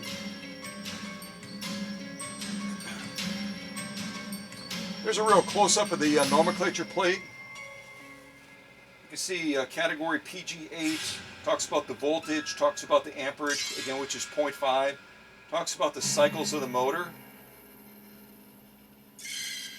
Just a fabulous potted motor that Singer developed. The other thing I was trying to show you there is that nomenclature plate was dirty here still. You kind of see my fingers as well. And then the second shot was to show you after I cleaned the plate. Again, the plate is, whoops, the plate is going to be out of view. It's going to be tucked underneath that cover. But why would you leave all the dirt and grime and varnishing and carbon dust on there? Because it's going to get sucked back into the motor again. Especially considering the proximity of this plate in relation to the motor. More of a distance shot, just showing you the activity on the workbench. Now I'm focusing on the internal parts of the machine. Pivots and joints and pitman arms and everything else that's so essential to the locomotion of that machine. And I always find really interesting things inside of there. This almost looked like cooking grease that was inside of the motor that I kind of dug out, along with filaments and everything else that end up in the machine over decades. Here I'm doing some inspection and cleaning. Again, when you bring a machine into a sewing center or a repair shop, they're going to spend about 30 to 45 minutes on that machine. And then they're going to call you up, they're going to give you a bill for somewhere between $100 to $150. And they're never ever going to go to the depth of going into the machine like this. And my servicing cost is almost the same as those service centers. But I go about 50 times deeper into the machine, from bobbin to balance wheel. Just showing you again the full length of the machine, all kinds of things happening simultaneously. Even the plug-in point with those copper contacts where that power cord plugs in, those have to be cleaned as well. Otherwise, you're not going to be operating with optimized electricity going into the machine. That's the portal right there for the electricity to supply the light, the motor, and everything else. If those aren't optimized, then you're starting at a deficit from the very beginning. Everything has to be cleaned. Everything has to be optimized. Doesn't that look better? Looks dramatically better. Now there's some of the paint challenges that I've dealt with on this machine. St. Patrick's Parade, that sounds like fun, doesn't it? St. Patrick's Parade, let's listen to that. So part of what you're seeing here is a combination of varnishing, dirt buildup, and you're also seeing some degradation of the clear coat.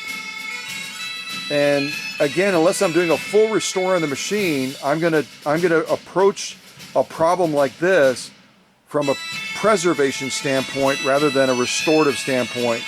The customer pays me and says, I want all brand new paint, all new decals, all new clear coat, then all of this is going to be mitigated that way. But when you're looking at preservation, you deal with it and you stabilize it as best as you can.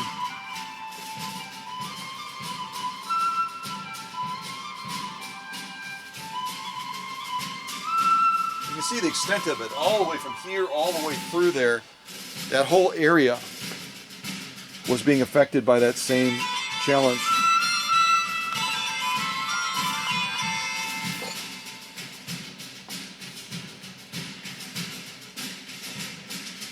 Are we starting to make an impact?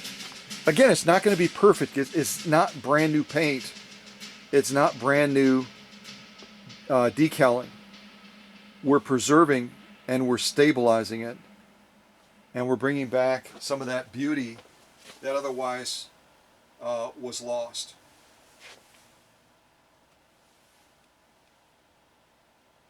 There you can really see as I'm starting to, because as you're breaking it down, it's basically turning into particulate instead of that sticky goop that's embedded into the paint. And it just starts to get really nasty as you're starting to try to defeat it. Just going to the top again, seeing if we can.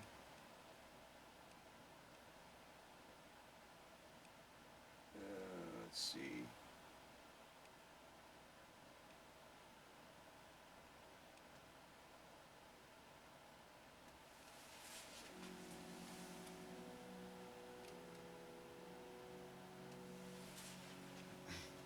See what I mean? As you're trying to break that down and mitigate that surface to get it back to a stable point, you can all of a sudden see all of that stuff breaking loose, kind of losing it's latched on the paint, it's losing its gripping power on the paint. We're starting to solidify it, break it down, and eventually we'll get to a point where we'll be able to improve that surface. Oh yeah, there's my reflection again. Yeah, it's not going to be perfect, but we're going the right direction.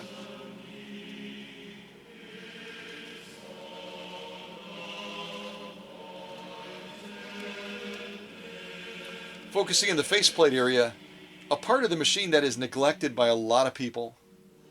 They don't want to go to the time, they'll drop some oil on the top of the machine. They might even drop some oil on the bottom of the machine. But they don't want to go through the hassle of taking that faceplate off. Maybe they're, I don't know, maybe they're impatient or whatever. Or, you know, they don't have a screwdriver to loosen it or whatever it is if that's needed.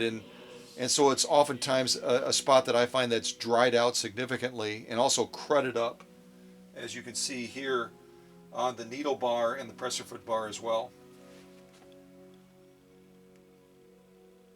Here we're looking into the raceway and also the needle bar, the presser foot bar, and just it's evident how filthy this machine is. And look at it, how this area is all packed out with previous projects that the owner that I bought it from originally that had the machine, you know, they again had not done any, they probably took it in for servicing, but again, a local service center is not going to go to this level of addressing the needs of the machine. Look at all that stuff I'm digging out.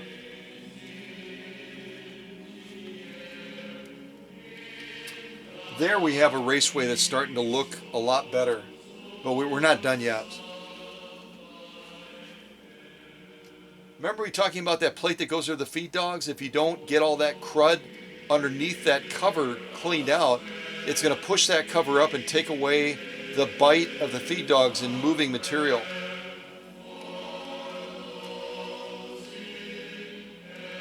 Now it's starting to come together much better, isn't it?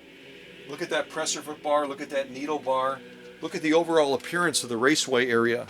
The brain center of the sewing machine. It's so essential. It's so essential to the machine being able to do its job, and yet it's neglected on practically every machine that I see. Now here you're seeing a combination of that hook system being torn down and also the upper tension being torn down as well, so that we can get back to a point where those are absolutely optimized and cleaned and restored as they should be. Because if they're not restored properly, guess what? They can't do their job. You saw today while we were working on trying to adjust the stitch balance between upper and lower, just with a slightly little bump up on that upper tension, just very minuscule, we were able to bring immediate resolution. If you have a upper tension that is in a degraded state, it's filthy, it's gummed up, you're going to have to ratchet that thing all the way to max in order to get the same type of outcome. And you still might not get it. That shows you how far I tear down that upper tension. I mean, it's totally torn down so that every part of that upper tension is restored. That's the hook system. And I do the same thing with that as well. Bring it back to, oh, that's only 23 seconds.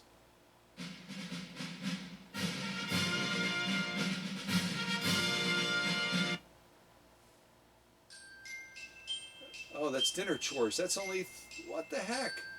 That's only like 12 seconds. Now we're going to have a drunken sailor again. So again, realize that if you want a mediocre machine, if you're happy with mediocrity, then take it to that local sewing center or that repair shop. None of what you see on that workbench right there is going to be torn down to that degree. What they would sooner do is tell you that your upper tension isn't working properly, we need to replace it. Because number one, they don't want to go through the time of tearing it down like I do. And number two, they probably don't know how. They'll get down to this point right here, and like I joked about in my mini clip on Facebook, you know, I joked around and I said, hey, Singer repairman, help, there's so many parts. And there's orientation issues with those parts as well. It's not just getting the parts put back in place, it's also orientating them as well so that they're going to function as they were designed to do.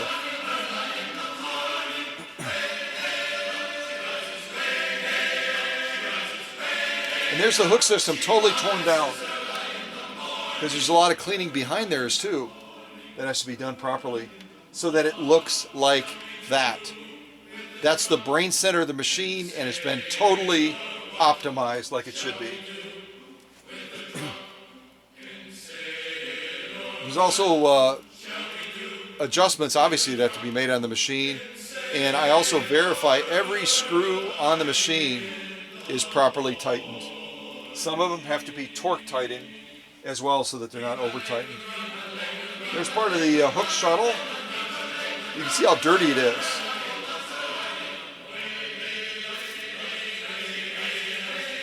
Part of the hook system as well.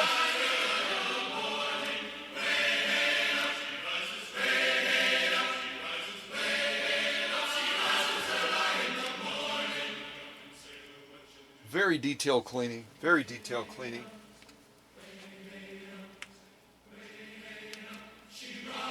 We're heading the right direction. Boy, that's starting to look good, isn't it? More adjustments.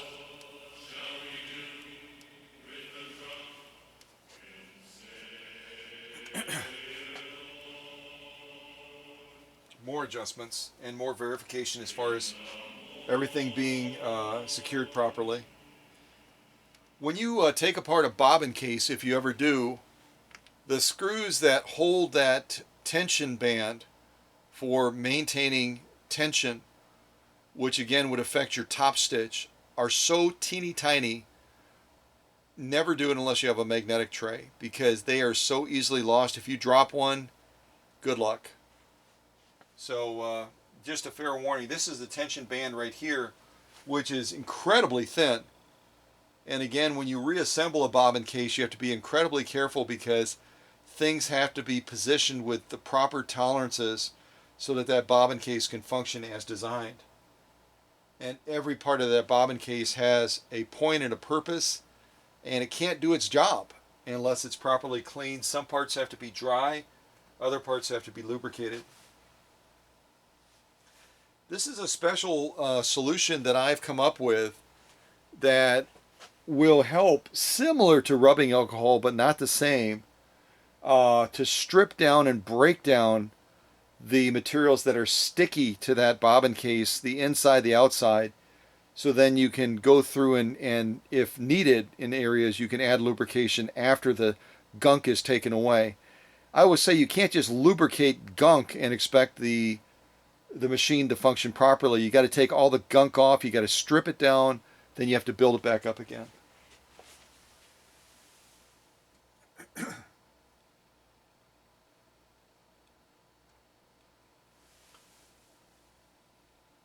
What can we put on here? Yeah, we'll put this one on for now.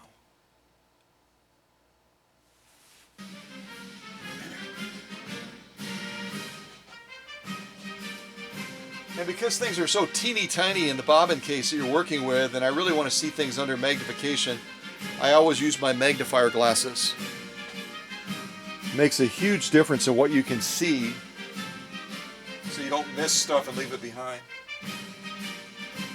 There I'm putting one of those tiny little screws back in.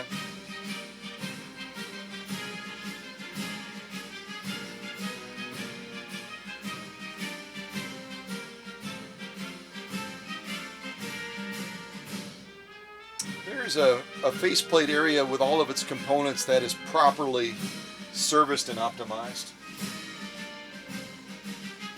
Now if you look real close, this is that plate area where the plate goes over the feed dogs. You can see all the gunk that I'm getting out of those grooves that otherwise would push that plate up and take away the effectiveness of the feed dogs.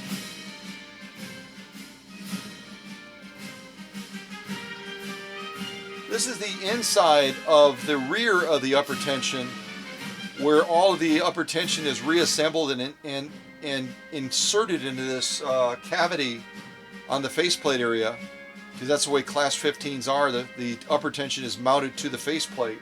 If you're new to the channel, new to vintage, you didn't know that. So all of that has to be cleaned as well. I mean, you don't want to put all the clean, reassembled components into a dirty well. You're just contaminating. That would be like changing the oil on your car and leaving the dirty oil filter on your car. It wouldn't make any sense.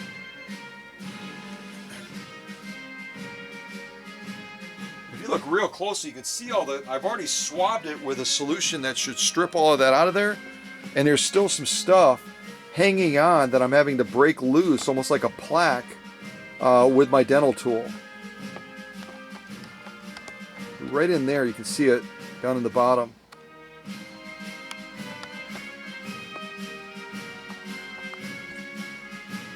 Why did Mike's machine perform so well today? It's because of all of this stuff. It's also part of the upper tension unit, and there's some areas, like the area that I'm servicing right here, with what almost looks like a almost like something you would use to clean your pipes out in your house. And the area that I'm cleaning right there is where that pin release is, that when you raise your presser foot lever, it's going to use that pin to depress and release the tension on those discs, so you can pull the thread and cut it and then move on to your next sewing step. That area, there's no way to get to that but using a process that I use to get all of that stuff that's hidden inside of there stripped out, so that that pin can move freely. And you can see I kind of have the machine raised up. I'm focused on the raceway area, the hook system, and also lubrication points. The bottom of the machine, a lot of stuff to do on the bottom of the machine. That's it. I think we went full circle. Yep, we've already seen that.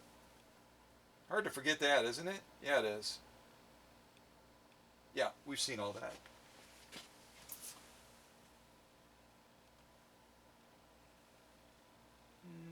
Let's see here. Yeah, let's do this one. This is a fun one to end with.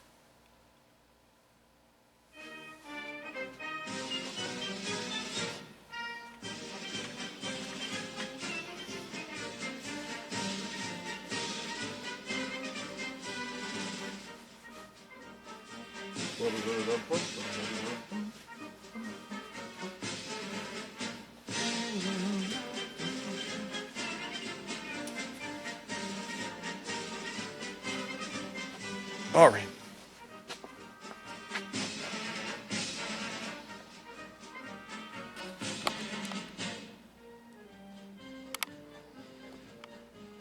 Well, Mike, thank you for the opportunity. And I say that to every one of my customers, usually with a handwritten note. But without all of you recognizing the difference between excellence and mediocrity and wanting to have that top shelf experience and have a top shelf machine, I wouldn't have a business. So I'm very grateful to customers like Mike that say, I'm willing to make that investment because, especially as a former Army guy, I want excellence. I want the best. And I don't want to have mediocrity. It's those folks that step forward and say, I want my machine to come from that workshop. I want my machine to be repaired at that workshop in Oconto, Wisconsin. I want my machine to be optimized at that workshop in Oconto, Wisconsin, so that when it comes to that machine being put under the bright lights, it can go through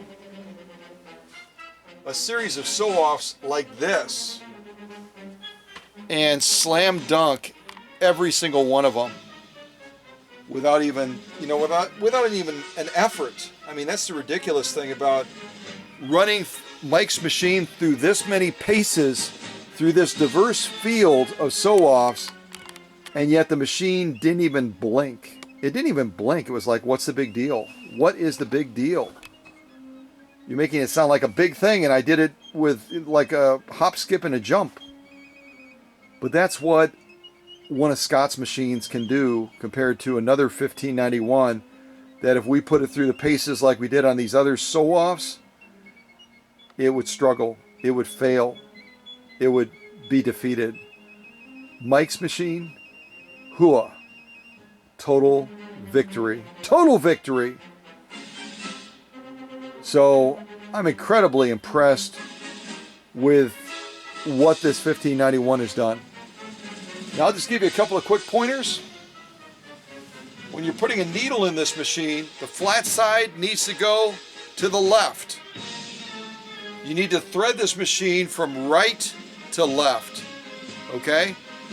And when you're holding the bobbin case in your left hand and you're holding the bobbin in your right hand, that thread needs to be coming over the top.